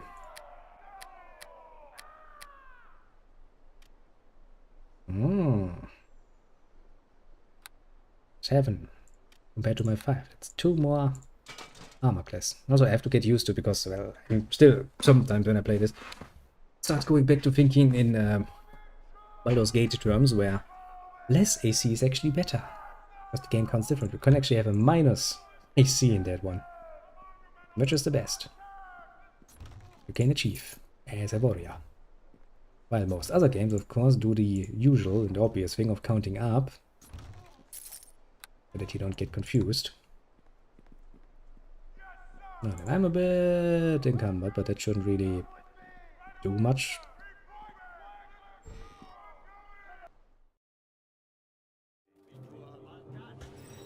A UNT. The Watavian UNT appears cold and reptilian. Appropriately enough. Surprisingly, yes. She looks determined not to be recaptured. The raids are exquisitely beautiful tree spirits found in deep and secluded woodlands. That one looks absolutely terrified.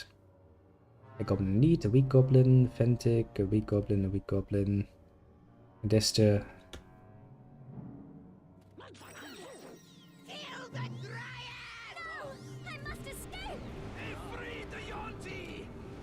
Bred by mind flies in the deepest underdark, these four-legged brains stalk intelligent prey. Well, and they'll not be gonna have much fun with me then.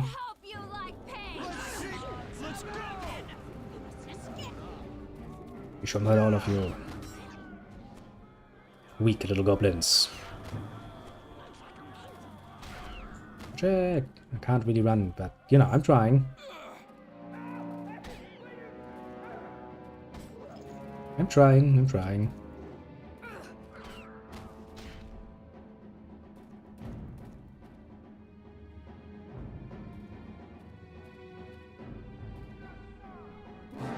Well then, let's carefully move forward and see what those two cunts have to say for themselves. We came too late.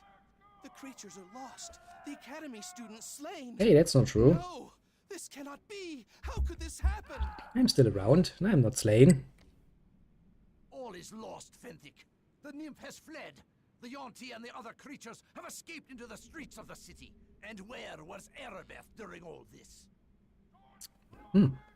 Well, I'd like to point out I've come from Lady Erebeth. She sent me to protect the creatures. Did Erebeth really expect a whelp such as this would be able to defend what Tavian creatures? She really so blind to the truth, Fentic. Esther, I will have you speak no more ill of Lady Erebeth. She did what she thought was best. Bah, I know of the feelings you and Lady Erebeth have for each other. There's nothing to change the facts. It was wrong to bring the creatures here. I'll leave you and your lady love to clean up this mess, Fentic. Go and make arrangements to recover the creatures. And he just walks away mid-conversation. You must forgive Dester. The strain of the Wailing Death weighs heavily on their minds. Do I now? As their leader, Dester has worked long and hard to help ease the suffering of Neverwinter. And this most recent setback has upset him greatly. You are very much a goody two-shoes, aren't ya, little Fentic? I'm Fentic Moss, priest of Tyr and companion of the Lady Erebeth. You must be the student Erebeth told me about. Indeed. Esther and I arrived with reinforcements shortly after the attack began. We found Erebeth in the South Assembly Chamber, hard-pressed by dozens of the mysterious assailants. We managed to drive off the attackers, and Erebeth told us she had sent one of the students on ahead to defend the Watavian creatures. Erebeth tended to the wounded. One of the mages who had arrived with the reinforcements teleported Dester and me to this room. Alas, we arrived to find the cages upturned, the creatures fleeing. Is the battle over then?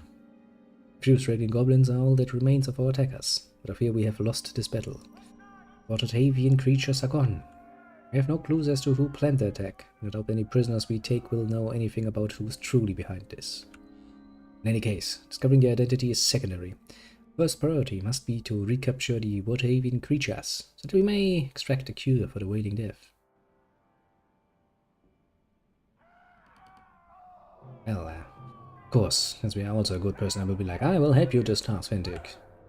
From all accounts, you're a capable woman. Erebeth told me the instructors at the academy spoke very highly of you. Considering they are dead and they fell to goblin and weak skeletons, I will admit that that is not much of a compliment at all. I don't know what role you are to play in this It is for Lady Erebeth to decide. You must meet her at the Halls of Justice in the coming week. Lady Erebeth will have more information for you then. Hopefully we'll have a better understanding of what we're up against.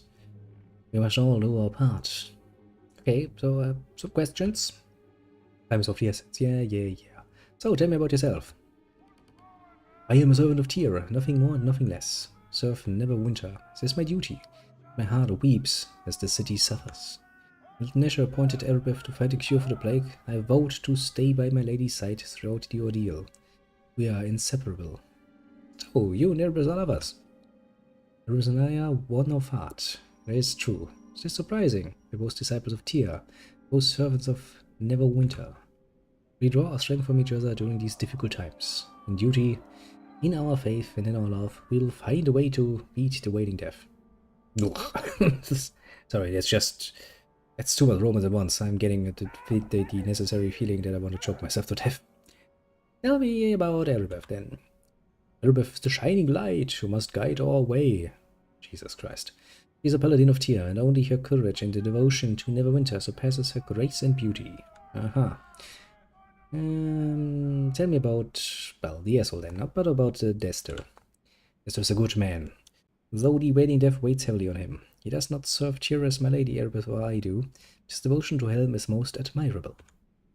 Dester and his Helmeets have been tireless in their efforts to offer what comfort they can to those afflicted by the plague.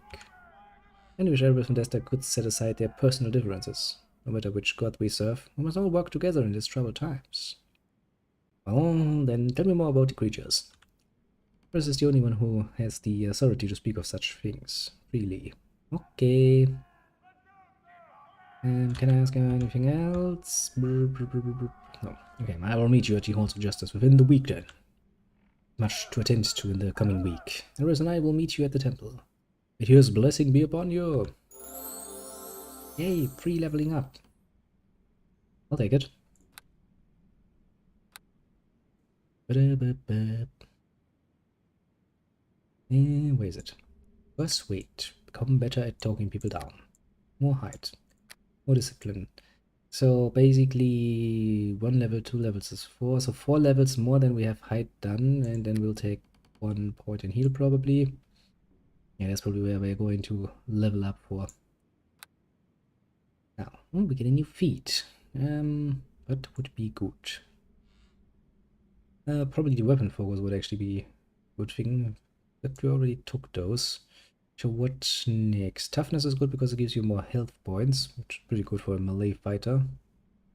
Extra turning, extra smiting, blind fighting, cold shot, through potion. Knockdown, lightning reflexes, power attack. Power attack is a pretty basic bitch thing, but right useful. Can't deny that.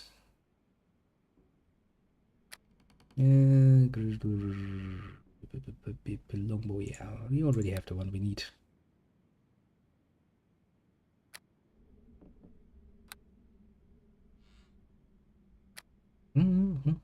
Quite for good cleave. Yeah, cleave is the one we need. Divine Might and Divine Shield. Okay, let's start with this one. Turn undead, remove disease, power attack. We now have remove disease and turn undead.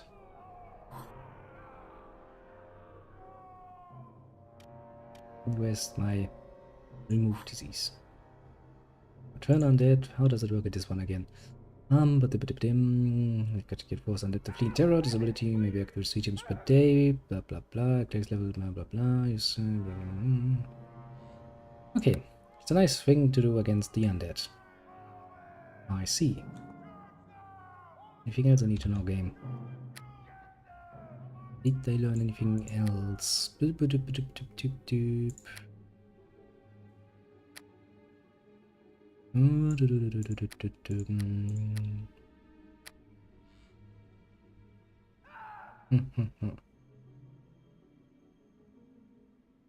Evil. Yep, looks good. Time to move on.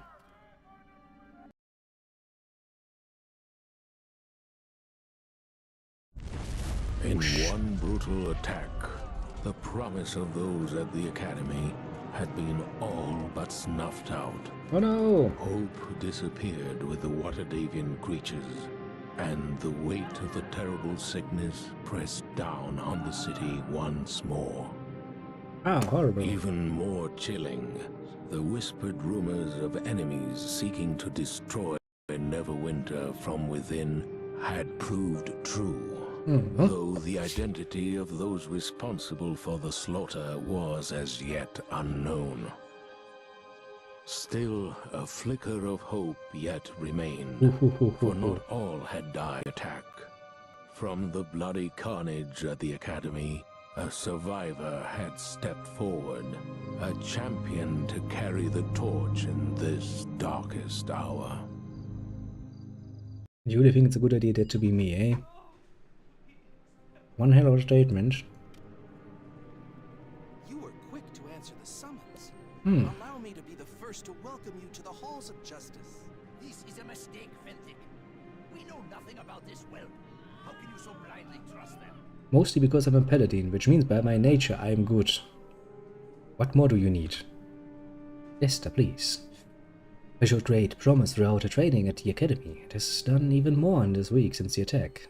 Rarely has a recruit shown such potential after so short a training period. I'm just that good. If you're to have any hope of finding a cure for wailing death, we need people. Service of Neverwinter.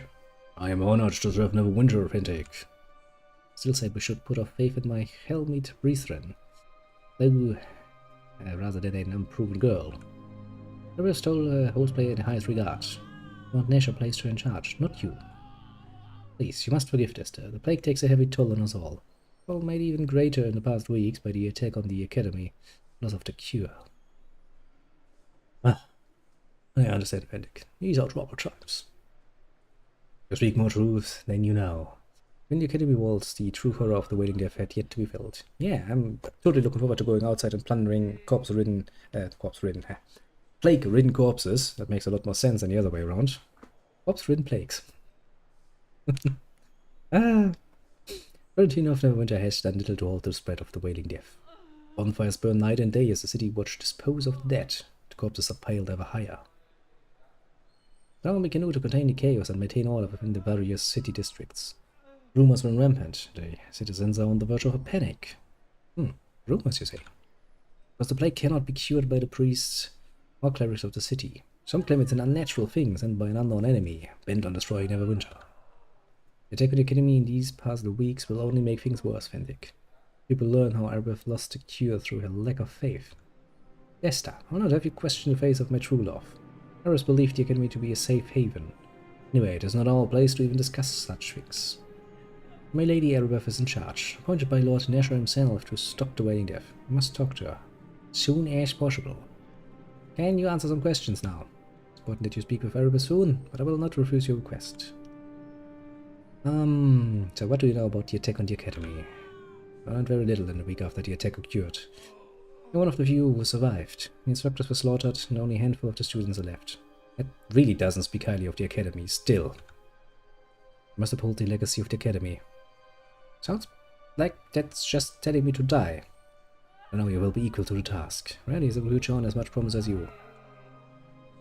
There's little else I can tell you about the attack affair. I have yet to uncover the identity of the mysterious assailants. Perhaps Erebeth can tell you more. Where can I find the lady then? It's in a chamber beyond the north doors. Okay. Tell me about the plague from your perspective. Despite the city-wide quarantine, the wailing death spreads quickly. Here in the Hall of Justice we have felt the plague's touch, as you can see by the afflicted all around us. Is it a good idea to stand around with all of the sick people then? I'm just, somewhat worried. Then I do what we can to comfort these poor souls. We can do little else. Even Neverwinter's most powerful priest can heal or raise those who contract the wailing death. And you're afraid of catching the plague yourself? A very valid question. Our faith protects us. Only the faithless need fear the wailing death. I and my helmets have proclaimed many times. Nista, please. No one yet knows how the plague spreads, though contact with the infected does not seem to be a catalyst. That's strange. You know, people are burning the bodies and locking themselves indoors just to be safe. Yeah, obviously. People are scared. They are on the verge of a panic and even open rebellion. The city watch struggles to keep order. And it will get worse when people learn of the attack on the academy and how Erebeth lost the cure. Not if you speak ill of the woman I love, Desta. We should not even be discussing this. Yes, yes, yes. More questions. So what do you know about a cure for the plague? Wait, I cannot discuss this with you. I must obey chain of command. And Lady Erebeth is in charge. Okay. I'll play her the truth. Erebeth had the cure and she lost it, because she trusted those at the academy over my helmet brethren. What is your role now, Lord Fentic? Do whatever my Lady Erebeth commands. Lord Nash himself appointed her to oversee your efforts. Wizard placed me in charge of discovering who was behind the attack on the academy. If I come across such information, you may report it directly to me. Okay. Of course I do what I can to ease the suffering of those within Castle Never, who have been infected with the wailing death. Now they are beyond my power to save. So basically you can do shit all, and that's it. Tell me about Erebeth. Your feelings were cloud your judgment, Fentic. Your lover is not without her flaws. Prisoner of one heart and soul, it is true. That does not make her any less of a paragon of virtue. Women who serve Neverwinter are more capable. Yeah, you're blinded by love, but pretty damn understandable statement, honestly. So, what do you know about Dester? She speaks if I'm not even in the room. No matter, I'm too busy to waste my time chatting with you anyway. You must forgive Dester. The strain of the wailing death weighs heavily upon us all. The Helmets are our allies in this dark time. Dester and his followers arrived to offer their aid just before the city was quarantined. They came to help us when no one else dared. That's actually something I would say speaks well of them. Now, let's talk to Dester. He might be a bit of an asshole, but trusted the academy to protect the water deviant creatures, rather than relying on my Helmites, or even her own god Tyr. Well, I mean, she tried to do her best, you know. The results of her actions are plain for all to see.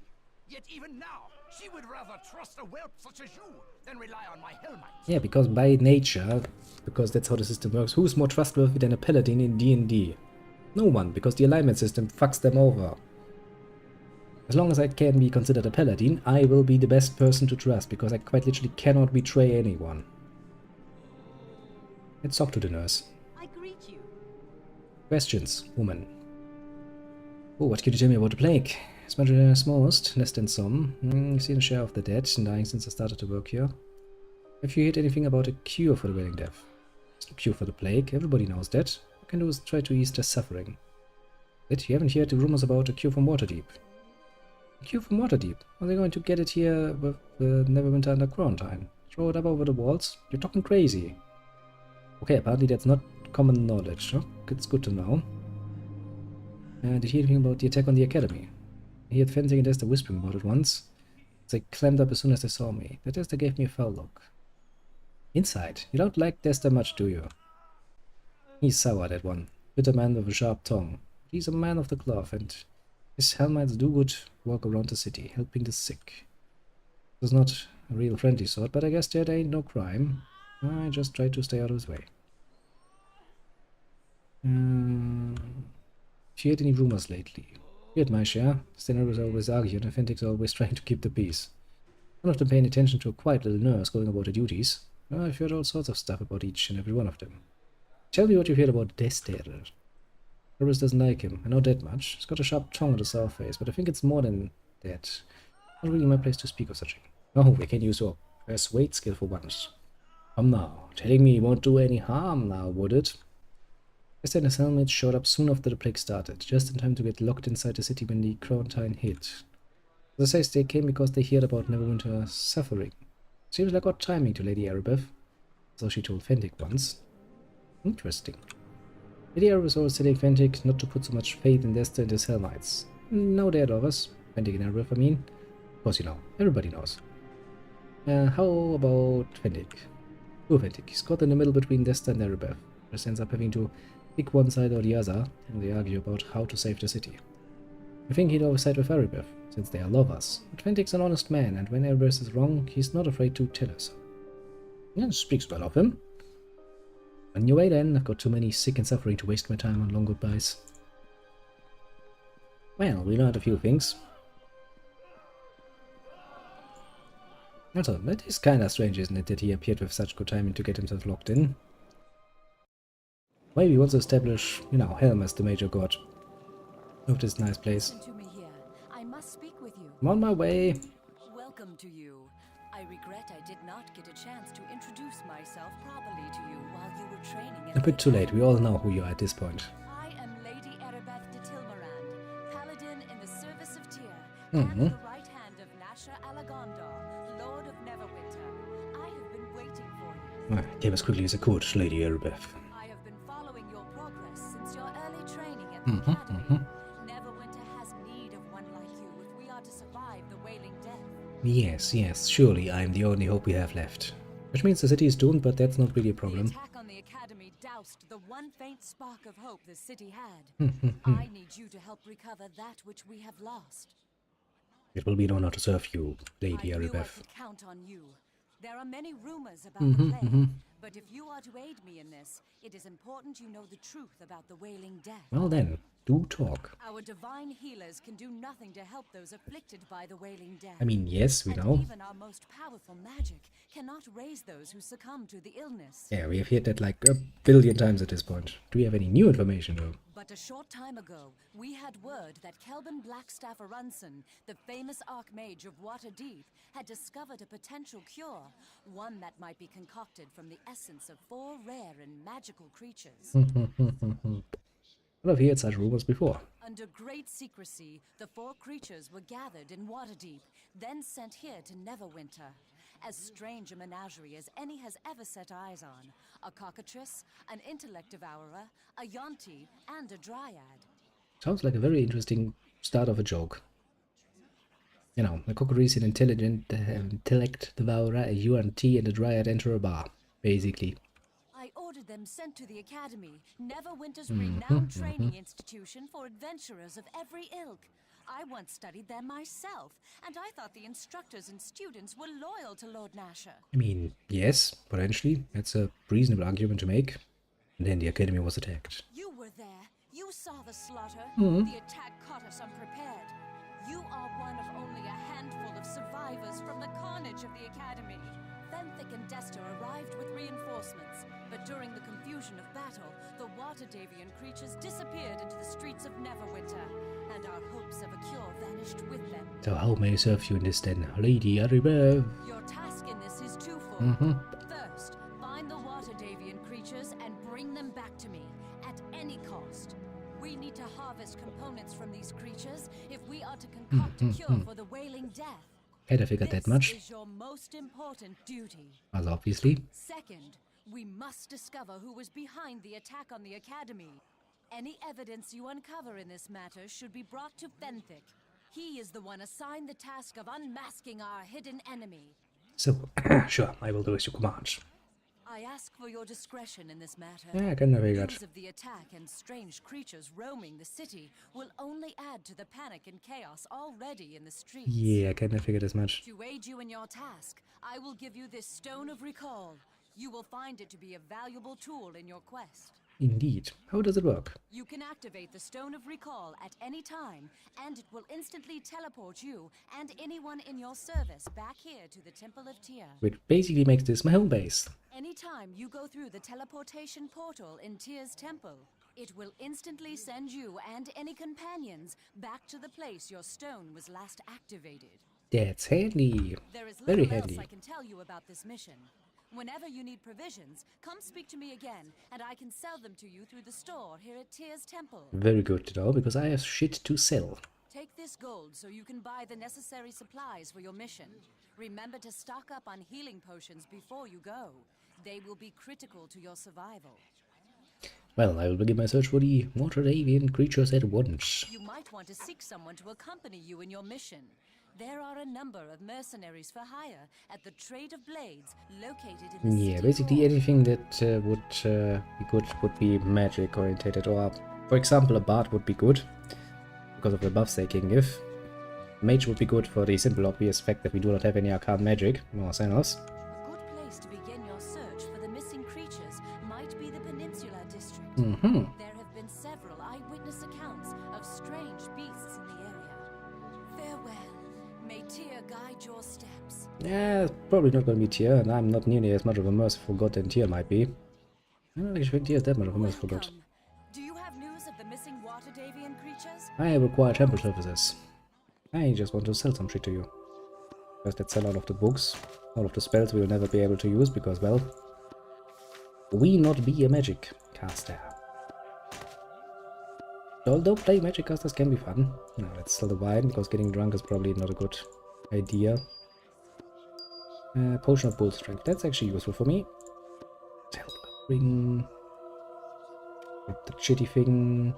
Thief tools don't really help me. Actually, we could also hire a thief. But since I can basically bash open most of the chests anyway. Okay, my half-plate is worth a lot more. I'm gonna wear that anyway. Set the stone of recall. Last page. Or I'm gonna bind that to my quick bar.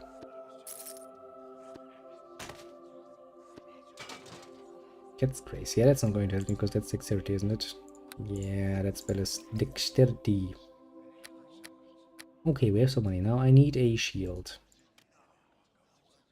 Tower shield sounds relatively useful. Is there actually a special skill for using tower shields in this one? Don't actually remember off the top of my head.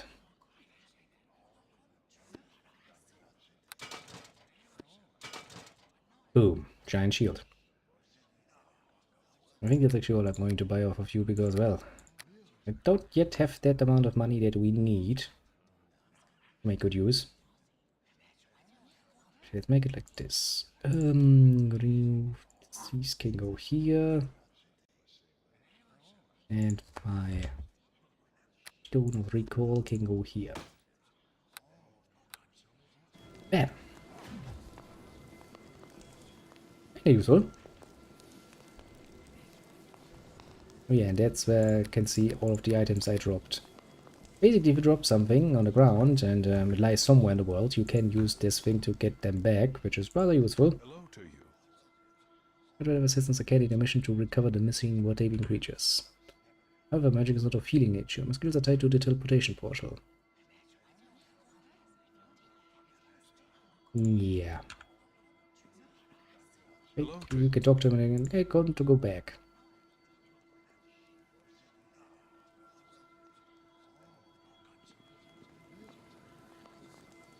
$50 gold? Yeah, no, I'm not gonna spend 50 gold to just move 5 feet. Not that rich of a person. This door's barred from the other side. Oh yeah. Show me Undergallows, I remember you. How about this nose? Yeah, no. Nothing new here. Another locked door.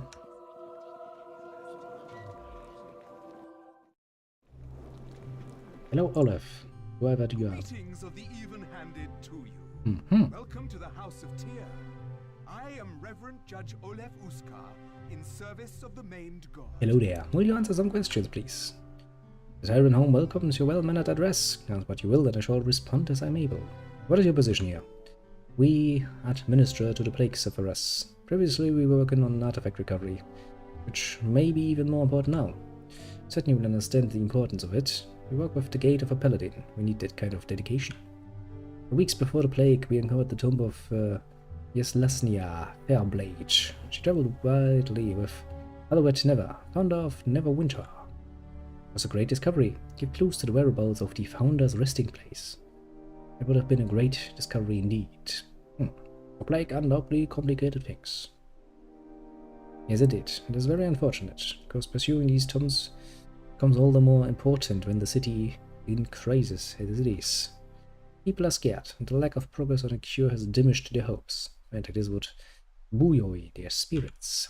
There's a chance that powerful artifacts could be found alongside, although it never remains. I would not rest my hopes upon it. What do you know about Haluit Never? He was the founder of Neverwinter. Actually, not much is known about him, really. He's become a bit of a legendary figure. He reportedly fortified a fledgling Neverwinter against the Lusk barbarians, backing their wrath to Luskan, setting the tone for our uneasy relations with that city. Knowing the details of his life could be very beneficial to the city. The people need to know they have a history of defeating adversity. Ah, sure, I will help you find his tomes. Welcome your aid in this matter. Couldn't have arrived at a more fortuitous time. Here, take this letter with my seal. Signifies that you act with my sanction. Take it to Briley in the peninsula. Strictly relate you. Guards the one tomb already found. Alright, well, I'm off to bed. I'll shoot you a message, Dora. Well, you do that. Actually, yeah, you should go off to bed. It's getting kind of late for you, isn't it? I think I'm gonna finish exploring the temple, and then I'm also going to end it here, because I'm probably going to need to do a quick little run over to the shop, get some groceries, and then I'm going to yeah, do some Saturday cleaning and stuff. That's probably a good idea. But yeah, have a good night's rest, my friend, and well, see you later. I'll probably be around. Oh. There's a good chance now that I actually have some free time on my own again. It is in the basement of a house on the east side. Return to me if you find anything. I will reward you. That sounds good. Rewards always sound good. No, let me steal your books, and then I'm going to sell all of your books. Like, how did you get all of your money? Well, this is not considered stealing, it's not an evil act. Since I can't force people to give me more money, because, well, I'm a goody two-shoes now. Actually going to take some getting used to, honestly. Far more used to being a true heir to my mercenary ways, basically.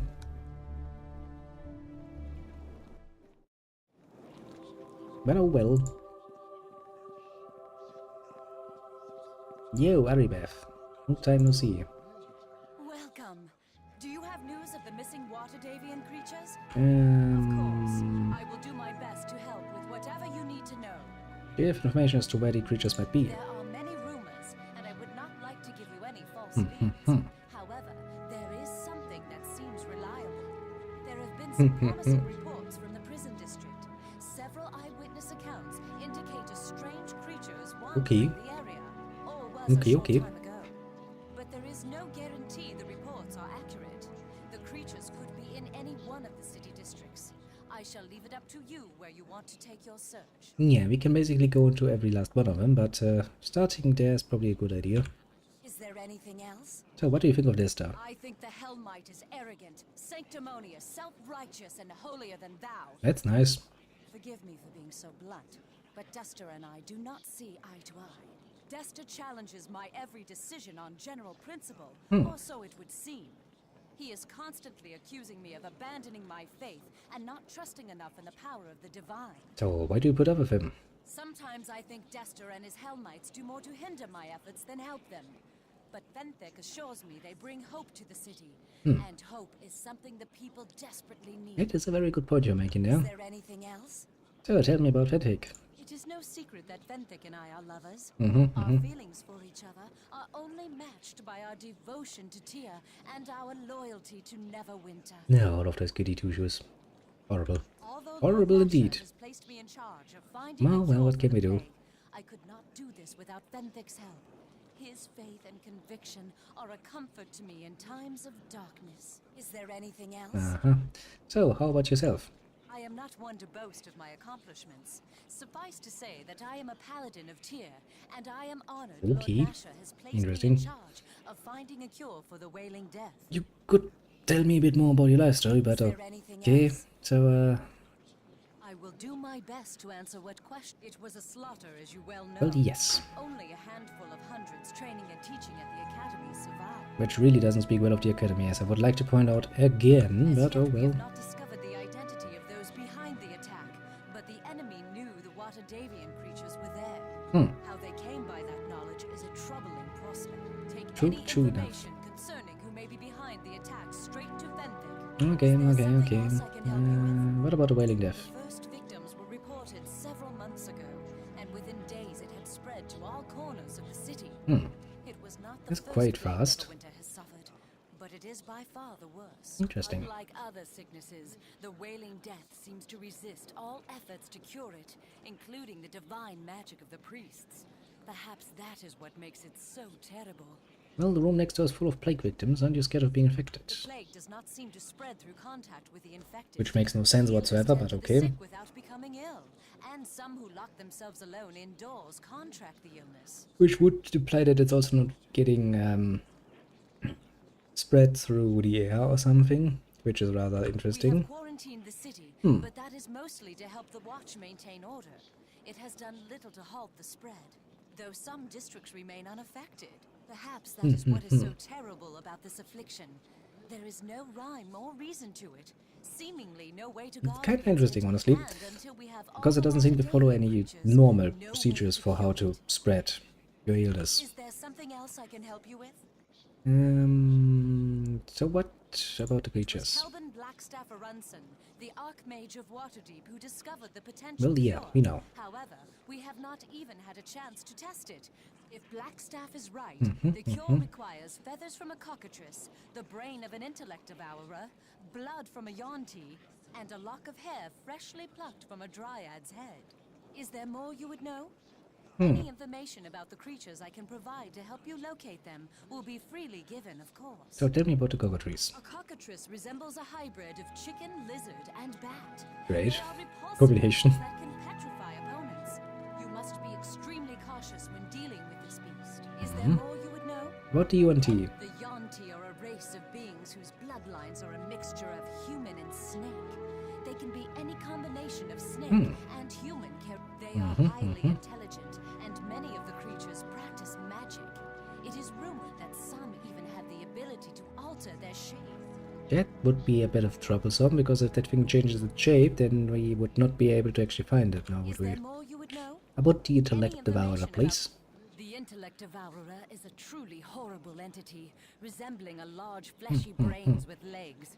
It can dominate the minds of its victims so that it may devour their very thoughts. Is there more you would know? About the dryad. She is like most of her kind, a beautiful, elusive forest sprite whose charms transcend mere physical appearance. Out of charity, she came willingly to help us when she learned of our needs. This is very nice of her, isn't she? However, Jesus. the city is strange to her and unsettling. When the attack, if you find her, treat her with the respect and kindness she deserves. Is there more you would know? Any That's information all about- I need is to there know. something else I can help you with?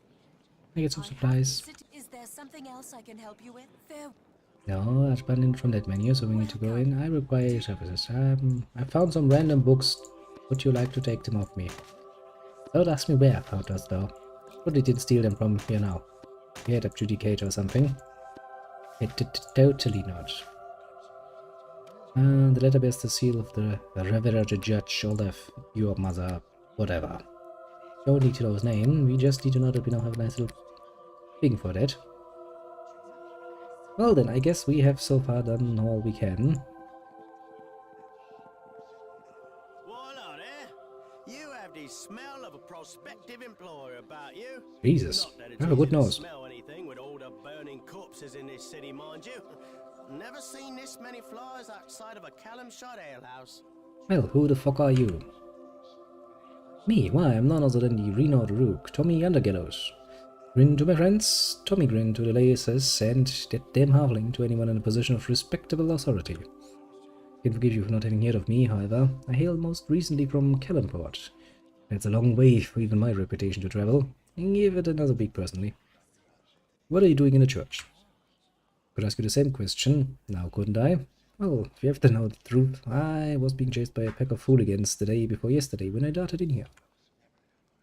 Seems like as good a place as any, especially considering the priests don't throw halflings out on their ears as a policy, like in Kellenport.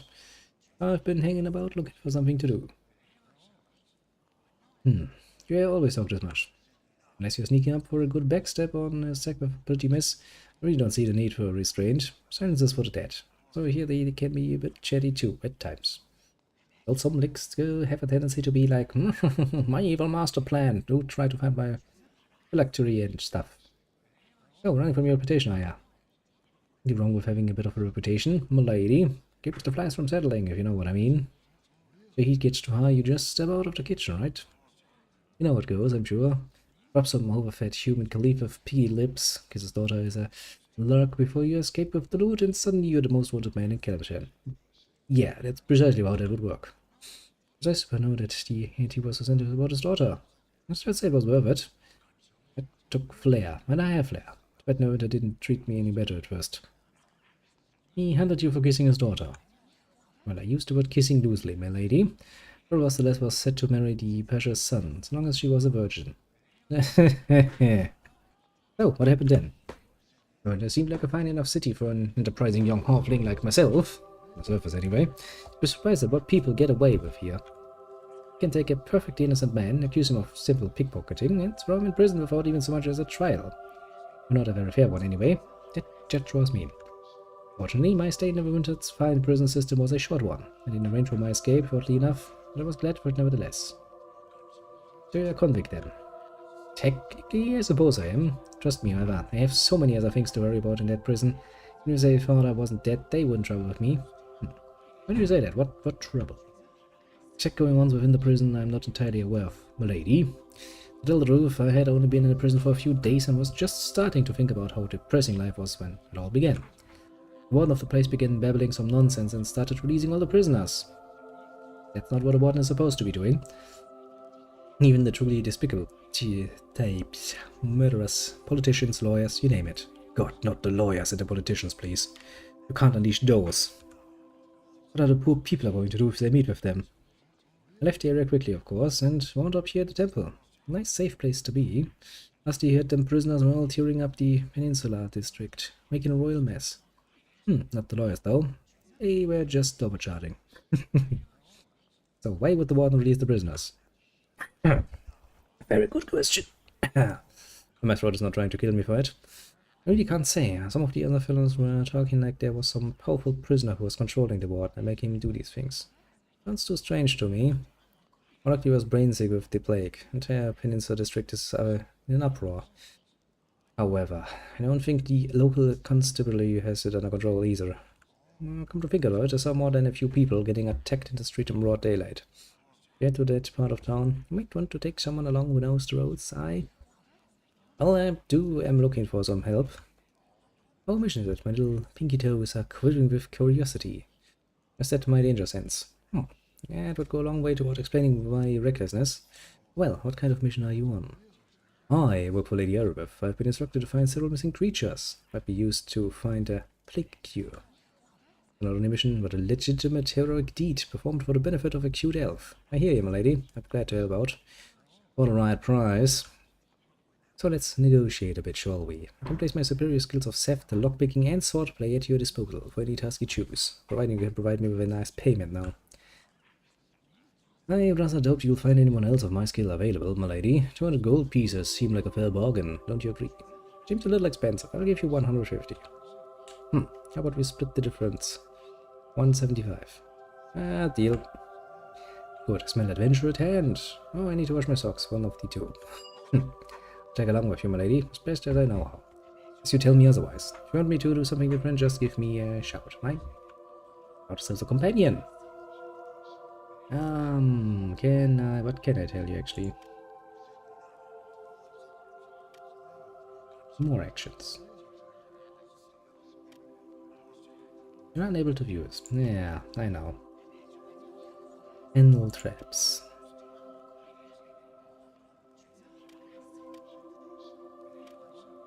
Toggle stealth mode, search mode. Can I tell you to use maybe a range weapon or something? Apparently not. No can do. Well, kinda figured. Well then, for the moment, I think this shall be where we ended. We have done the prologue, basically. We're now on chapter 1, and we'll start on our journey to find those bloody freaking creatures and, well, murder them to get some regions off of them. Who knows? Who knows indeed? Nobody knows, and that is probably for the better. But yeah, that in mind, I shall bid you adieu for the moment. Have a good one and all of that, and let me see who can we name easily on my list. We have one little Chronos Stampede dropping by, and well, we shall thank him very much for that, of course. It's always good to have a friend along for a nice ride. Next, we had our little chunky boy coming along, and since he now is once again having no trouble with his accounts, that is a very good thing. Thank you very much for dropping by, of course. And who else do we have along this list? Well, I'm Kina Cake is also not only just came along to profess his love for this game, Which is a fair point. This game is rather lovely, to be fair. And also has fun art, which is appreciated very much indeed. And I think that's everybody for the left side. On the right side of things, do we have anyone? Don't think so. No, we don't. As for the rest, the others, the lurking kind, you feel appreciated too. Pat yourself on your shoulder for a job well done indeed, and well, do feel free to drop by again, as there will be another stream later today, of course, this Saturday, this Valkyria Chronicles Day. I might actually be finishing this game tonight, so that might be something to look forward to, I would say. With that in mind, once again, have a good one, and